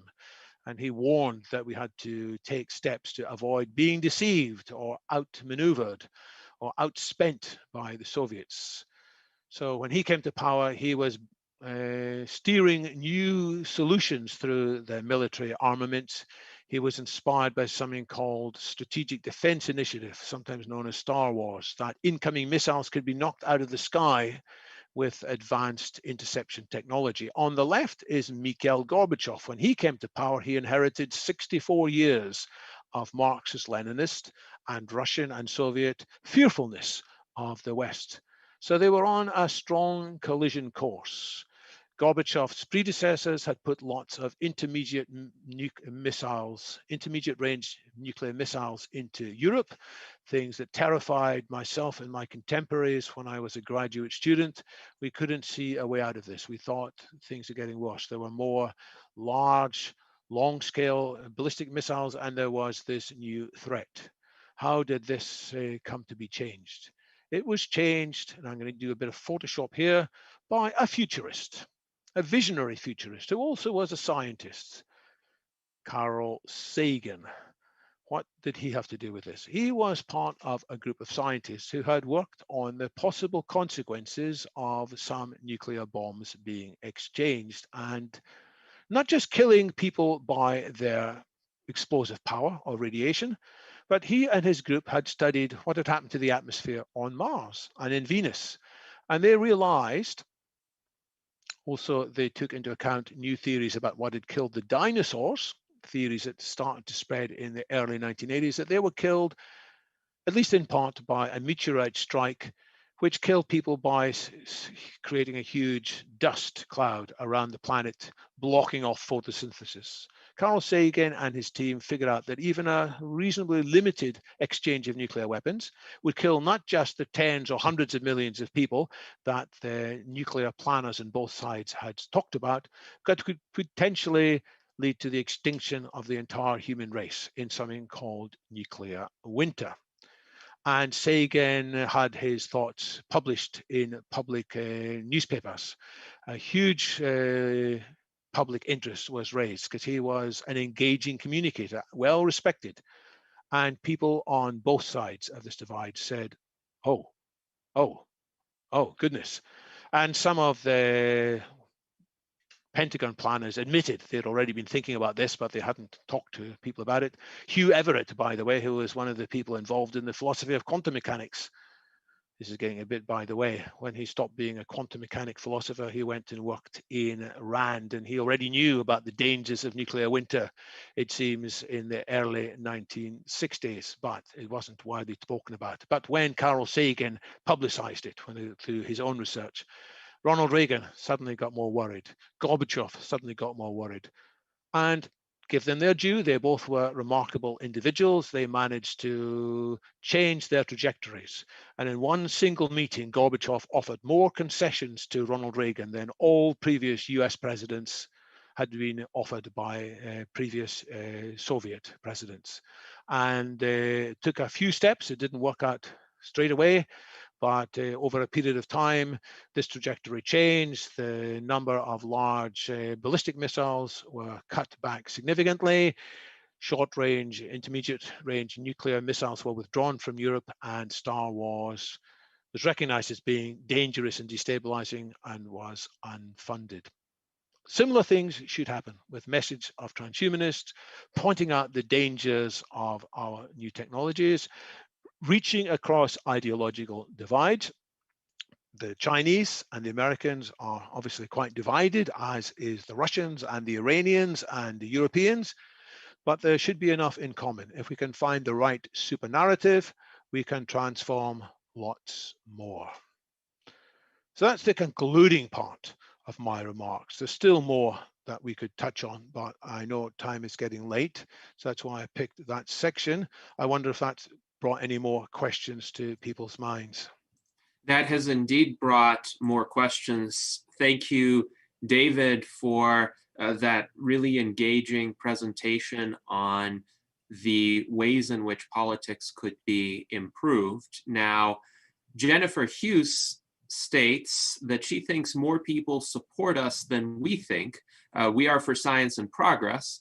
Some people may think that the more far end of transhumanism, per her description, is all that we are. So how can we perhaps communicate better with the public that we're not just about a vision for the far future? Because sometimes people with whom I've interacted have said, essentially, all that you're saying is great, but it's techno-utopian and it won't happen in my lifetime. And there are pressing problems like homelessness and high costs of healthcare today. So how can we convince large numbers of people that we transhumanists also support technological and rationally grounded solutions to the nearer term issues? So one thing I deliberately did in this talk is I didn't delve into the technological singularity, important though that is. I said that whether or not we get to the technological singularity is likely determined by how well we manage the disruptions in the next couple of decades. So there is a singularitarian shadow as well as a transhumanist shadow. There are people who say all we need to do is hurry up the technological singularity. That's the most important thing, and we shouldn't get distracted with these short-term issues. There are people who have that view, and we have to overcome them. We have to show that we need to concentrate on the here and now as well, keeping the end in mind, which is why I started with that big vision, the radical opportunity. The future could be relatively short time, much better than today. But we're not going to get there unless we are demonstrating step-by-step improvements. Oh my goodness, I probably should do these slides, shouldn't I? There is why change fails. I don't know, David, if you can give me a couple of minutes to talk through, and I stopped earlier, but I think this actually fits in very well at this stage. Can I share my slides briefly again? Yes. Fantastic. Yes. So this is the oldest slide in my deck, in a sense. This is what I used to talk about many years ago in the heart of the software industry, why change initiatives fail. And one of the reasons is exactly what we're just talking about now. The reason why this is important is people have lots of visions for change, and most of the visions for change don't actually happen, do they? And there is evidence that in large organizations, over 70% of organizational change projects fail. This is from the Harvard professor, John Cotter, who collected this data over a number of years. It's quite an old book now, but he's still active and backs up that research. So why do change initiatives fail? Why do people lose interest? Why do they sputter out? One thing is a lack of a sufficient sense of urgency. And Cotter lists this as the number one thing. People say, well, this sounds a bit interesting, but you know, it seems a bit difficult, and maybe I'll get back to it later. Can't we leave this until next year and we'll address it then? And they don't want the kind of pain of this new idea. They don't want to be associated perhaps with new strange terminology like transhumanism or singularity, and they prefer to stick going with the current status quo, which is why we need to learn how to cry wolf skillfully and avoid the dangers that I mentioned earlier of just speaking in a binary black and white way. So we need to raise a sense of urgency. The next reason why change initiatives fail is that the people who are trying to make it work just aren't strong enough. There is an insufficient guiding coalition for the change. We need, Cotter says, and I agree, an aligned management, a team with the ability to make things happen. And so what we transhumanists must do is nurture appropriate links, carefully chosen from across the wider community, people who share our broad vision, at least in part, for the changes we want. And then there's the problem that the proposed new system just seems a bit too vague. It looks a bit too much like Kumbaya. It looks a bit too much like all join hands and sing songs without being clear as how it's going to be implemented. Why it's important to go into the details of these solutions. So I was a bit glib in some of the things I said about the various landmines. It is important to work out the positive scenarios and paint them, and then to share these details. And then now we're coming into what we were talking about, lack of regular communication for buy-in, keeping the change in people's minds. They may initially say, wow, yes, I like what you say. I can see this is urgent. I can see that you have a point, but then they get distracted by the busy life and all parts of normal life intrude, which is why we need lots of skillful communication, including, I say here, art. We need to reach into many parts of people's minds. And indeed, John Carter himself did this. So after he wrote his famous book, Leading Change, he even produced a sort of children's comic book version, Our Iceberg is Melting, which tells the same story from a completely different point of view. We need to be skilled in sharing many communications, which is what Aubrey de Grey said in yesterday's session. He communicates in one particular way, but we need many others communicating similar messages in their own words. Lack of empowerment for the people who can implement the change. They don't have the right skills, or they struggle with incentives. They struggle with bureaucracy, which is where management in organizations needs to come in, and where politics in the broader system needs to sort out. And then lack of celebration of early small wins. We who are interested in building change must show that what we're talking about is relevant in part in people's lives here and now. So we need to establish a positive momentum by saying, look, this is practical transhumanism here and now. So we must work on short-term projects as well as longer-term projects. And it's important to figure out what these short-term projects can be. So we're already thinking of what might be the case for the next election cycle, 2022, 2024, perhaps. And this is a project I am cooking up for the UK. I won't talk about these. They're important on the longer term. I'll just say that if we really want to be successful, we have to create a climate for change and encourage and enable the whole community. And that involves celebrating on a regular basis real wins. And if we can do that, then we will show the relevance of our broad thinking in a way that people can understand in their own terms. So let me come out of that again. Yes, so thank long you. answer to an important question. Absolutely. Thank you, David. And I think effective change management is a set of skills that all of us could do well to refine and improve, especially as the pace of change accelerates. But at the same time, institutions, organizations do often struggle to get buy-in for particular transformations. And in the US Transhumanist Party, certainly there's no shortage of ideas for how to improve the organization, how to enable it to run more effectively, but also we as human beings are subject to the same pitfalls that you mentioned. And indeed, Alan Crowley in the chat was asking essentially, how does the US Transhumanist Party mitigate these 8 obstacles that you mentioned? And my initial response is participating in this discussion is a good start, and then revisiting it, applying the insights that you mentioned as appropriate. And Alan followed up with a question of whom do we need to ally to build the USTP? How do we paint a vision for the next 5 years? And you touched on your work toward a vision.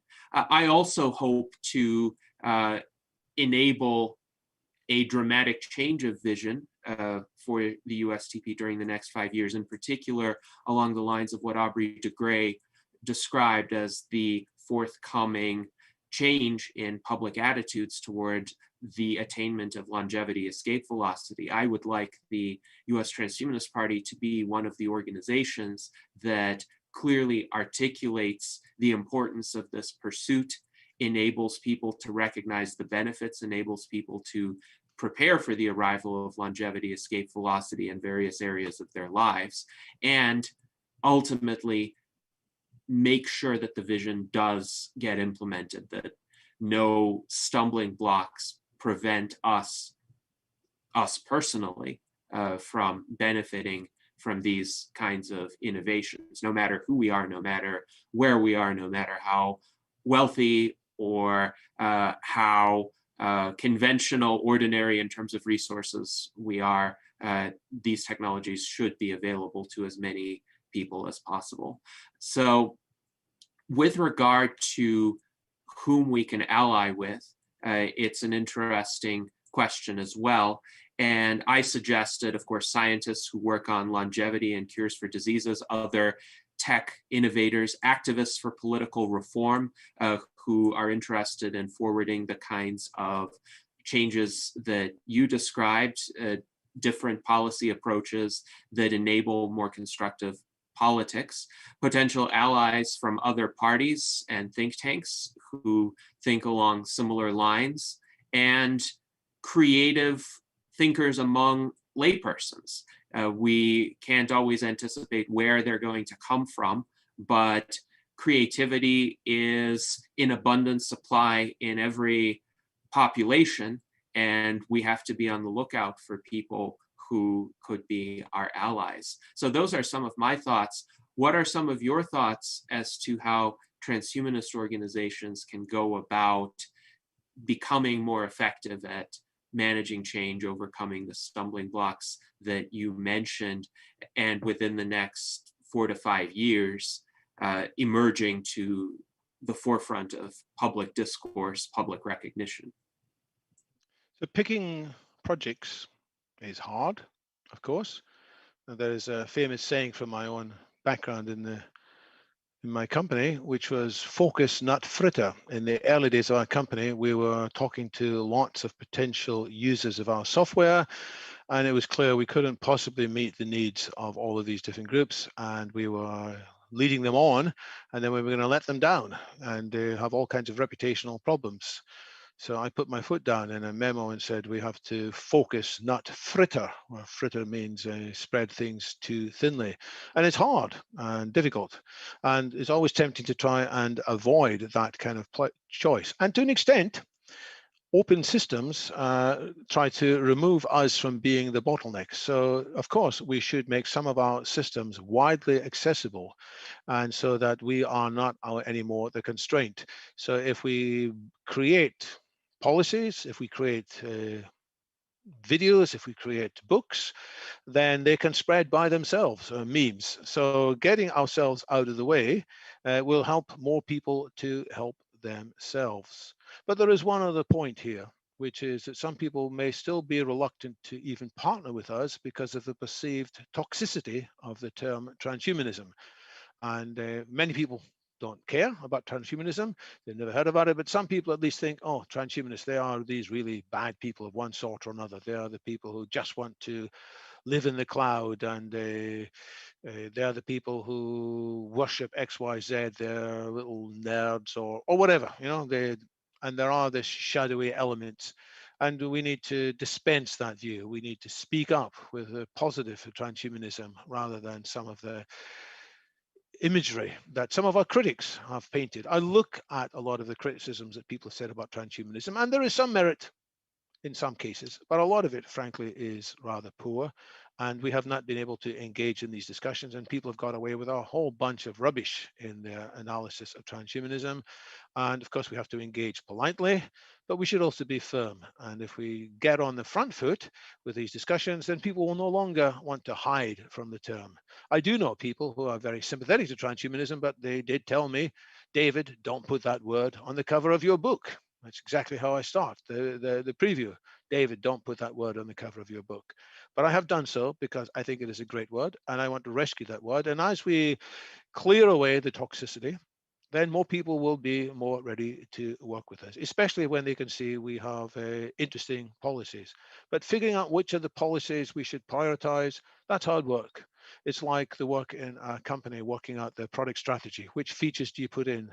Well, you can't put them all in, and you've got to take hard, tough decisions. And that requires thoughtful people who are smart, but also emotionally resilient. We must be able to give up, is another phrase from my background. We must be able to kill our puppies. What do I mean by that? It means we have all favorite items that we were looking forward to including in the next release of the software.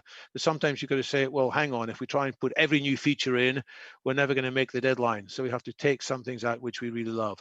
And by that kind of discipline, we can actually come up with something that is very effective in the marketplace, provided there's also a roadmap that we can catch up with these other features later on, which is why we need a combination, sometimes called long-term agile or enterprise scale agile. You know the big picture, but you also know what you're going to do each stage.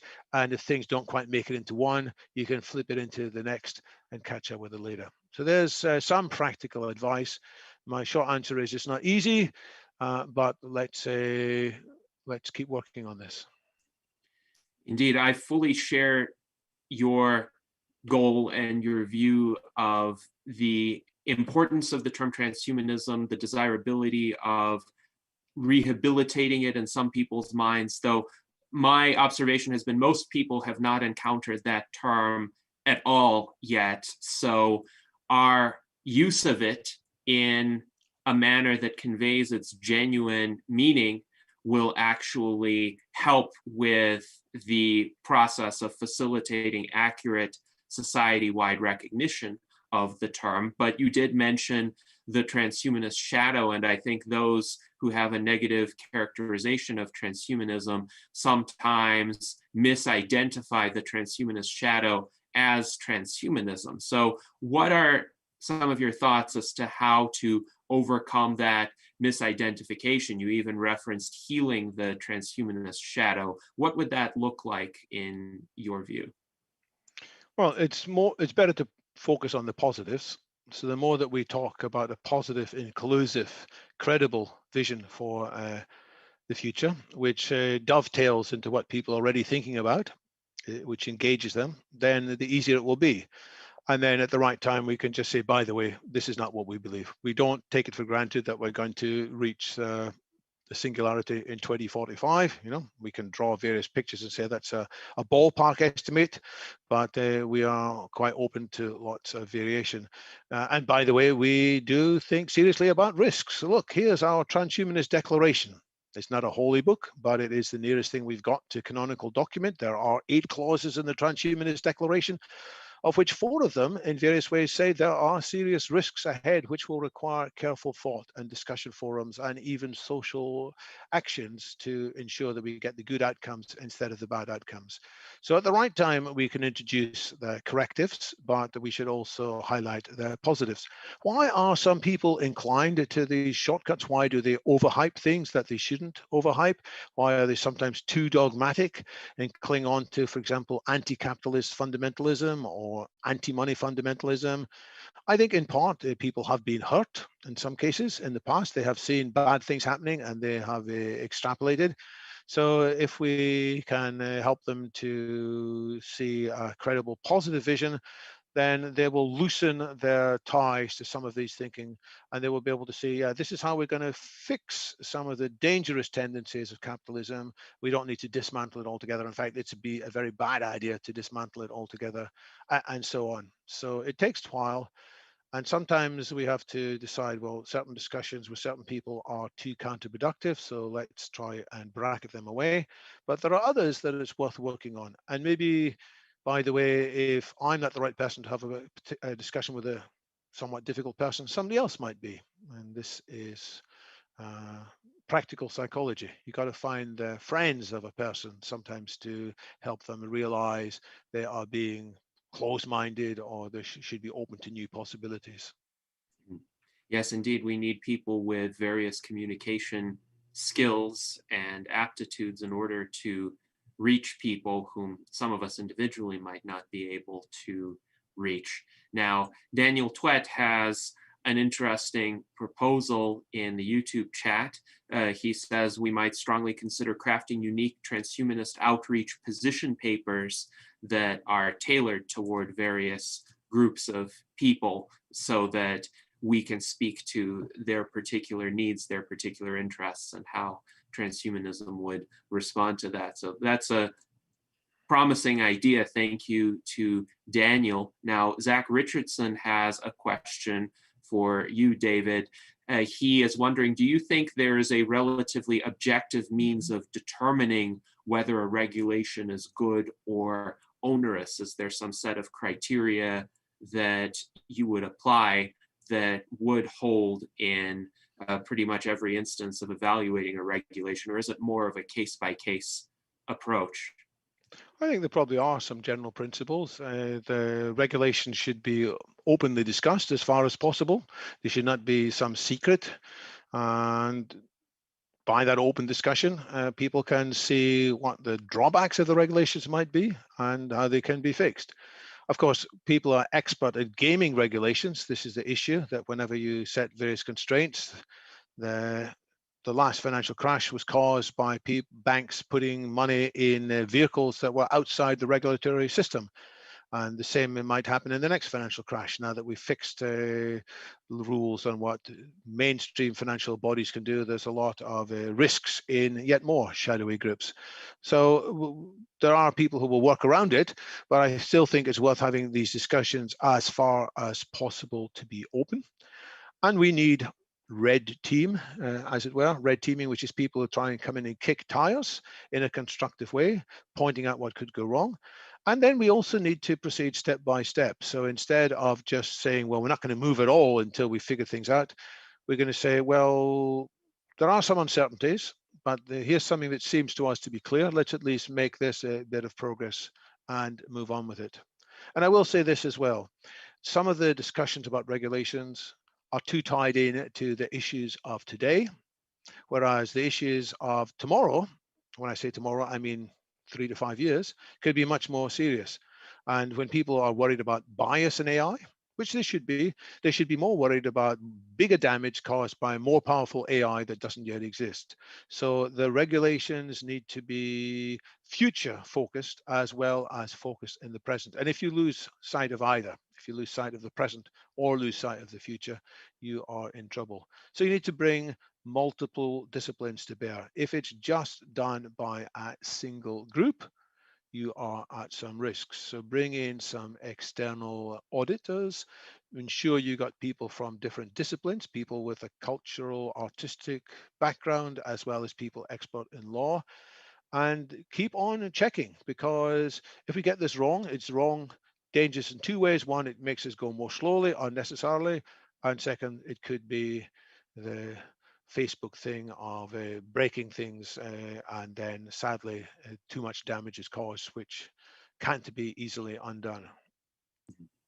Yes, indeed. And I do think it's important with regard to regulations or policy changes to also consider that there are certain steps that everyone would consider to be net improvements. They wouldn't be particularly controversial, yet sometimes they get held up in packages of proposed legislation or regulations, and typically that happens when a particular special interest does want to advance a more controversial proposal and kind of associates it with the other measures to use those as bargaining chips, and says, well, do you want X, Y, and Z? Then you have to also buy into proposal A, which is a bit more divisive. So if there were a way to unpack those packages and consider each idea on its own merits, not in terms of a connection, an arbitrary connection to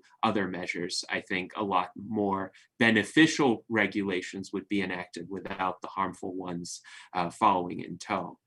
Now, we have some comments on your idea of people being in charge, but aided by technology and institutions. And Ellen Crowley says that people aided by tech would be a really good idea. and he wonders what if politicians polled everybody in their district on an issue. It seems that electronic methods of voting could be used indeed in an advisory capacity, as well as even in terms of kind of direct super democracy, if you would, voting on particular policy measures, as we do in the US Transhumanist Party via rank preference approach toward specific platform wordings. Of course, that would require a very engaged body of voters who care about the individual issues enough to delve into the details and who actually understand the details. So not the average voter with whom some unknown individual, possibly Churchill, possibly not, lamented the prospect of having a conversation. So how do we get from that kind of stereotyped average voter to the average voter who would actually delve into specific nuances of policy and be able to vote meaningfully on them? So this is a very important set of ideas. As you know, it's important not just that people vote, that there's a discussion before people vote. And in the discussion, people can figure out whether they actually support an idea or not, or can even actually change the way that the decision is put, because there might be new options that were not initially considered. So we need to be better at having that multi-level discussion. And I think in the US Transhumanist Party, that is how your decisions are made. It's not just somebody comes up with a proposal and that's that. There is a discussion phase as well as a voting phase. And the second thing is we can't expect everybody to get involved in this, because other people are busy. But what we can consider is the notion of citizens' assemblies, which is a bit like a jury for a legal court case, in which people are selected in some kind of way that preserves sufficient representation of different groups, but is also randomly. And so people are asked to take part in a citizens' assembly, and they have been run in various parts of the world. Some have been successful, some have been unsuccessful. In Ireland, there were citizens' assemblies looking at vexed issues about the law on abortion, for example, which was highly controversial. And as a result of people working in that citizens' assemblies, many people who initially thought they would be strongly against a particular recommendation were able to be persuaded. And they said, well, I still don't particularly like it, but I can see why this is the right decision for the country. Another example was in South Korea, when there was a citizens' assembly considering what should they do about nuclear power stations in light of the Fukushima reactions. And again, there were random people from the community who spent time together, and they came up with a proposal, which then was put back to the South Korean government, and I think they implemented, which was they wouldn't build any new power stations, but they wouldn't rush to shut down the existing power stations. That's not entirely what I would have liked as an answer, but that's still a sign of how this can work. Now, other citizens' assemblies have not worked so well, because it's hard work to get a whole group of people. So they need facilitation, you need skills to facilitate citizens' assemblies, and AI can help that facilitation. So that's part of the practicality of super democracy. But ordinary users, so-called, can actually be surprisingly impressive when given a chance. Often we might have a bad experience with people and we think, oh gosh, that person shouldn't be given any responsibility. But in the right support, in the right environment, they can be surprisingly thoughtful and surprisingly positive too. Not everybody perhaps, but a lot of people can. So experiences on juries sometimes show this, individuals can be prejudiced, but when the discussion gets going further in a jury, people can open up and people can start to change their minds as they are led away from their initial instinctual reactions. Yes, and this is quite interesting. How do we reach enough people who would be constructive participants in this process? And for people whose inclinations may be perhaps suboptimal, how do we steer them in more productive directions? Along these lines, Jason Mallory asks, what about the people who are not, quote, aided by technology and by institutions? And I think what he's referring to are people who perhaps don't have as much access to technology, even though this is a diminishing phenomenon. I think there are still some holdouts who might not use computers or the internet very frequently. They might not have a computer in their home, or that's simply not their primary means of getting information. And as a real life example of this, I will provide my two runs for the Board of Trustees of the General Improvement District where I reside, where I by far outpaced all of the other candidates in terms of online presence. I wasn't even able to find very many basic facts about the other candidates. I could perhaps get their photographs here and there, a brief description of their career backgrounds, but very little about why they were running, what they stood for. So I couldn't really understand how those people were able to get many more votes in some cases than I did, but they spread information through different channels, perhaps word of mouth or very strong social ties in that particular local area, but somehow they've been able to get at the very least hundreds of votes in very much non-technological ways, essentially using tools or approaches that could have been used 2,000, 3,000 years ago in a village somewhere. So how do we reach those people, and how do we not just empower them to participate in a more technological super democracy, but also connect us to them so that we understand what they are thinking, why they are thinking it, so that their thoughts are memorialized somewhere rather than just being these ephemeral in-person interactions that we might never find out about. So we must support people's preferences if they don't wish to use particular technologies. This is the diversity principle. If people are Amish in various categories, or if they have a particular instinctual desire not to use a smartphone or a computer, that shouldn't be forced on them. But we should also make it easy for people who are not sure to have a good experience with these technologies, which means making it available at a lower cost, bridging that digital divide, which has accelerated in many parts of the world because of COVID.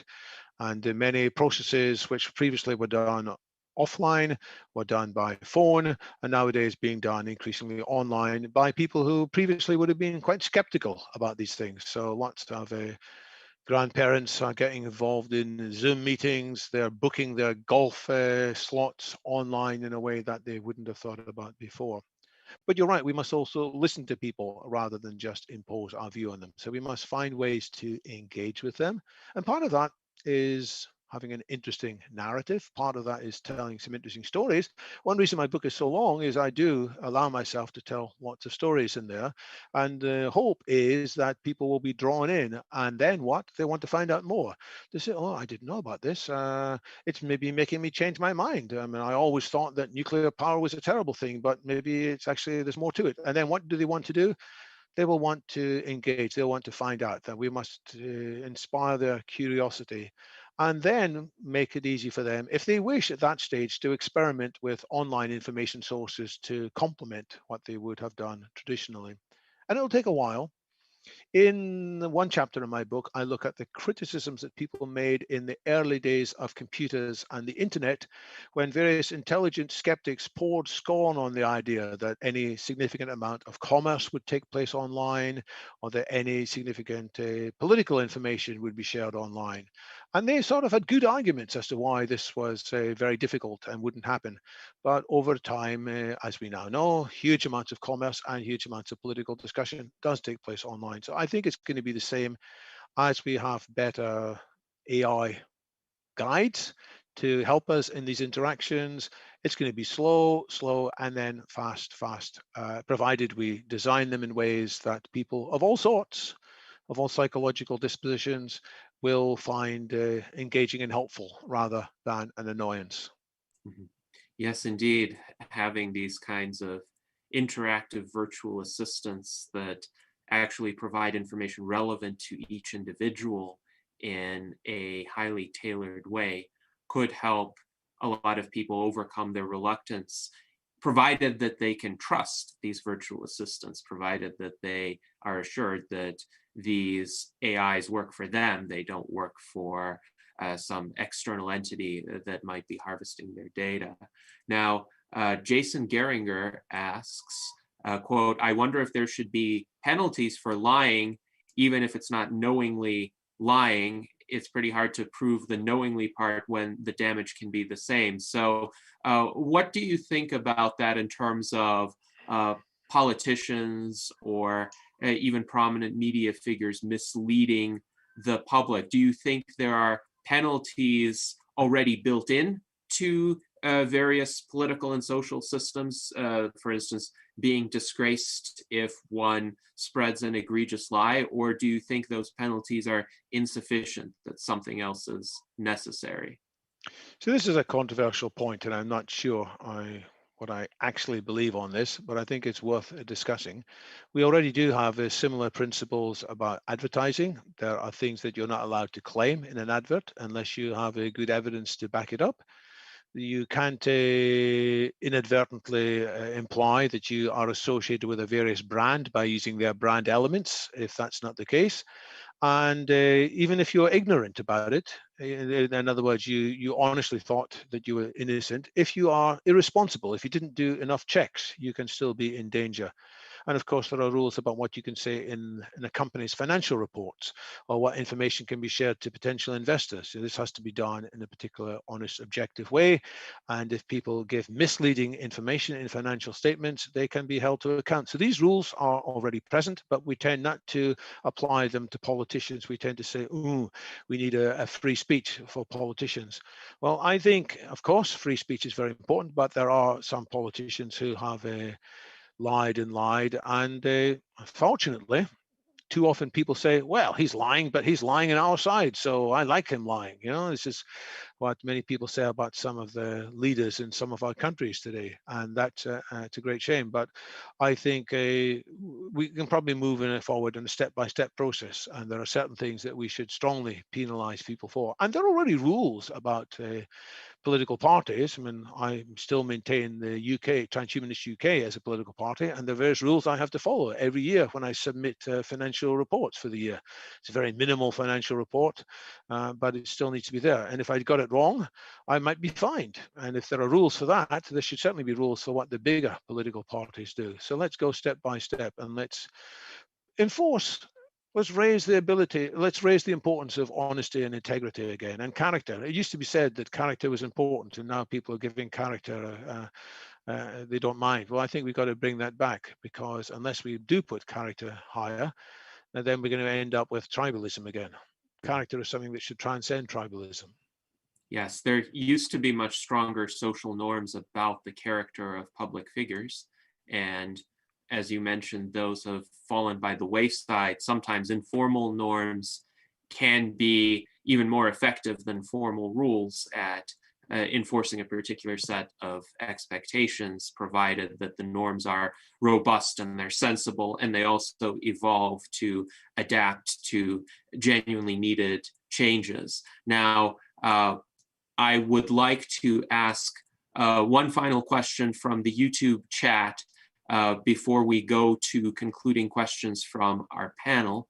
And this stems from a comment by Daniel Twett, who writes, we have the social after effects of a public education system designed to minimize creativity and maximize compliant factory workers. And I think he is on point there, in the generations of this public education system have created certain attitudes within society where not that many people seem to want to be independent or creative thinkers after leaving that system. They want to more or less either follow a prescribed path or have someone else tell them what to think on a particular set of issues. And they think education is what you do when you're in school, and once you're out, you're done. And they tend to have, after that point, a kind of ad hoc attitude toward knowledge acquisition. Sure, they'll learn some things on the job. They might absorb some information from the media sources they consume, but it's nowhere near as systematic or as open to various possibilities as a lifelong learning approach would be, for instance. So how can we change that?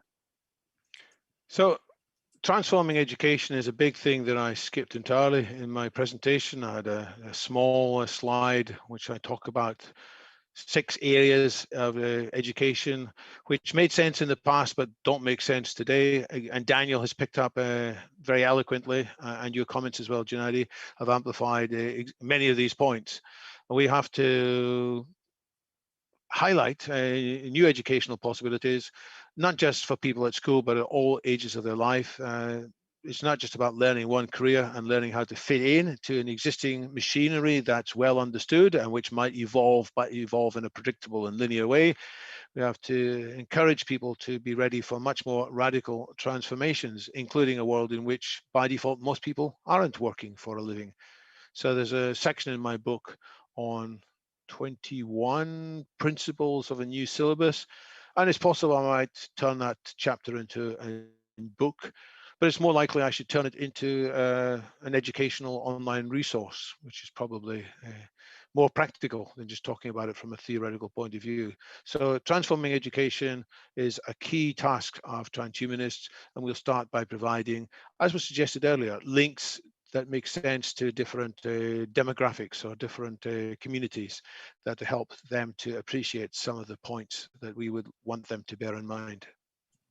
Yes, having that available as an online educational resource, I think, would be immensely helpful, because that could scale up by orders of magnitude and really result in some transformations of what people learn as well as people's attitudes toward learning. So now we come to the point in our virtual Enlightenment Salon where we will go around the various panelists and ask them what final comments or questions they have for you, David. And then after that, we will conclude with our practice of giving our guest the final word. So let us begin with Alexandria Black. Alexandria, what questions or comments do you have for David? Yes, I was trying to remember some of the stuff that we hadn't addressed yet about what kind of toolkits might help us when there's just such a deluge of research, and it's hard to keep track of it all, keep it in a place where others could share that, add to it. It's just really overwhelming for me. Maybe I'm just a little too scatterbrained, but what kind of resources would be good for my personal curations and a more collaborative curation that also has a lot of collaborative tools in it that can feed into projects and these other initiatives, including political?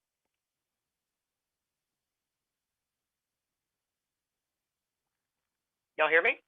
I heard you, yes. Should I answer now, or are all the... Yes, go ahead and answer now. So one thing I haven't talked about is H+pedia. H+pedia was designed 6 years ago in part to do this. It was designed to be an online repository of information to help people make sense of the overwhelming barrage of tools and projects and people and communities. And it has not fully succeeded in that. In fact, it's got a bit bogged down. I'm thinking it's time to completely rejig H+pedia, slim it down, and ensure that it's a good source of exactly what you're saying, Alexandria, to help people keep track of things, and also in a collaborative way so that people are more encouraged to participate and share, oh, I found this great tool, and write it up in there. Otherwise, we don't know what we know. And that's a problem. If only we knew what we knew, and often we lose track of it. So no, it doesn't have to be H+pedia. If somebody's got an alternative system, then maybe I can merge H+pedia into that, or we can do something brand new. But it's been on my mind for a while. H+pedia had a lot of life for a few years, and it's proceeded much more slowly in the last few years. Yes, thank you, David. And I think we would all like to see H+pedia revitalized. I've linked to it in the YouTube chat. I would encourage anyone with knowledge about a subject area within transhumanism to contribute to H+pedia and expand upon some of the entries there, or create new entries that you think are relevant for a genuine understanding of what transhumanism is, what are some of the significant developments within it. Now let's go to Art Ramon Garcia. Art Ramon, what question or comment do you have for David? No additional questions, just thank you for coming. It's a lot of good information, well presented. I was able to follow along well. And yeah, I'm definitely going to do a little more research into it and see where I can invest my money. Thank you. You're welcome. All right, thank you to Art Ramon. Now let us go to David Shoemaker. Yes, well, I'll echo Art's thankfulness that you were here to join with us today.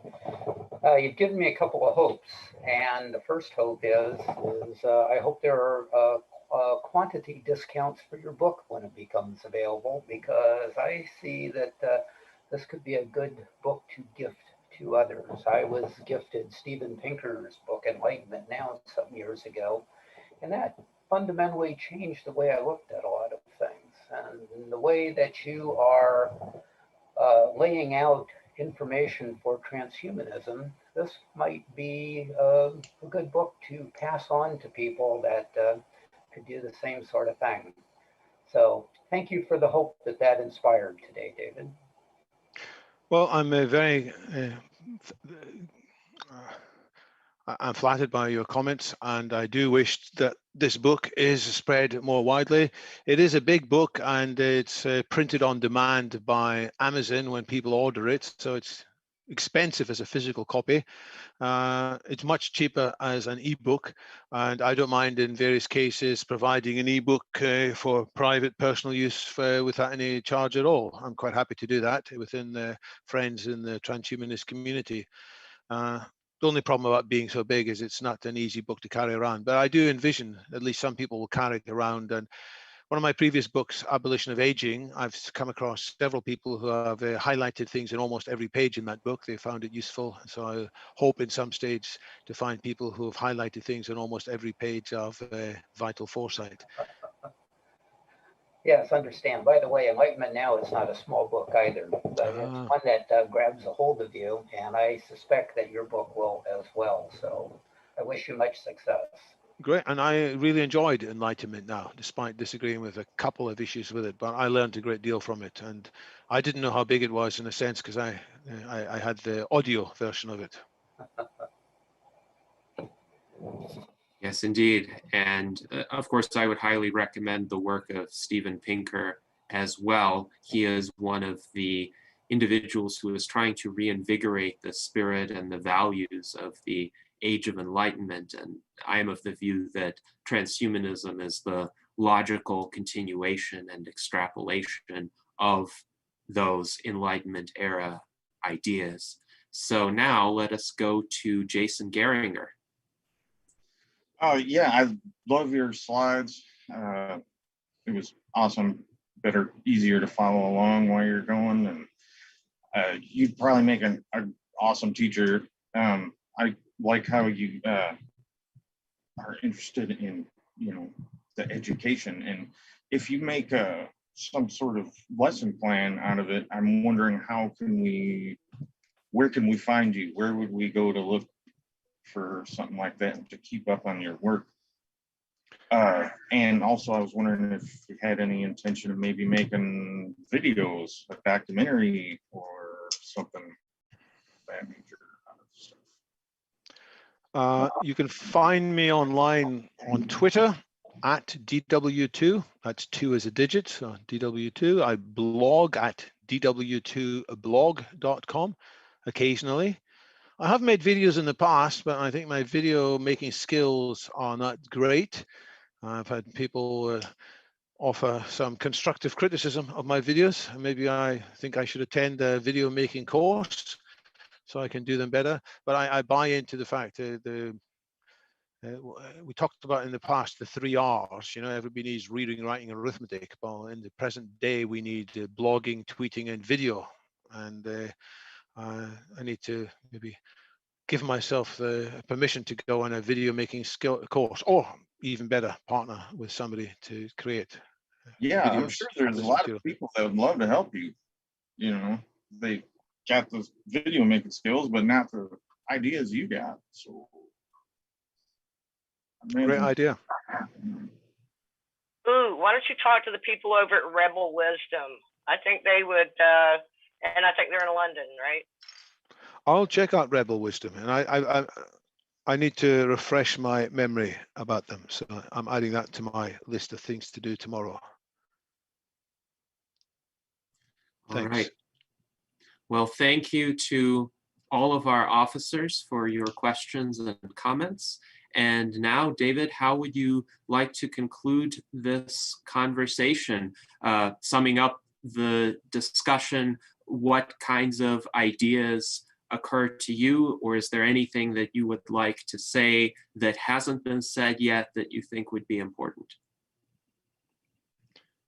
What happens in the next couple of decades depends a great deal on what each person hearing these words may choose to do. And that may sound daunting, because we might wonder, who are we in our small, insignificant ways? But we can achieve more by connecting in the right way to people who multiply our skills. A key skill, therefore, is that of collaboration, picking the right partners, picking the right communities, picking the right projects in a stage-by-stage way. And a small action in the right place can multiply amazingly. We've seen that with some of the feedback cycles that I talked about in terms of technologies. A small action turned out to have a big overhang. Well, I think the right set of ideas, the right single idea, the right single meme, the right single short story, the right single blog post can go viral. And I look forward to some of my ideas eventually breaking through in that way. But I think it's more likely that as a group, we can be successful. If we are complacent, if we are distracted, if we are confused, the likelihood is that we will not see the true positive future that is truly within our grasp. There are many other forces around us which, without intending to it, will distract us and weaken us. So let's on a regular basis, bring back to mind the possibility of sustainable superabundance enabled by NBIC technologies, and figure out what are we doing to make sure that that comes to pass rather than a new dark age. Thank you very much, David, for those remarks. It was a pleasure to have you as our guest for this virtual Enlightenment Salon, and I think our audience echoes this. This was a tremendously informative, well thought out presentation, and certainly this is what the virtual Enlightenment Salons are all about: building bridges, connections across disciplines throughout various sets of ideas to see how we can improve the human condition, both in the near term and in the long term. And I really appreciate that you were able to provide your insights for us today. And to everyone watching, until next time, live long and prosper.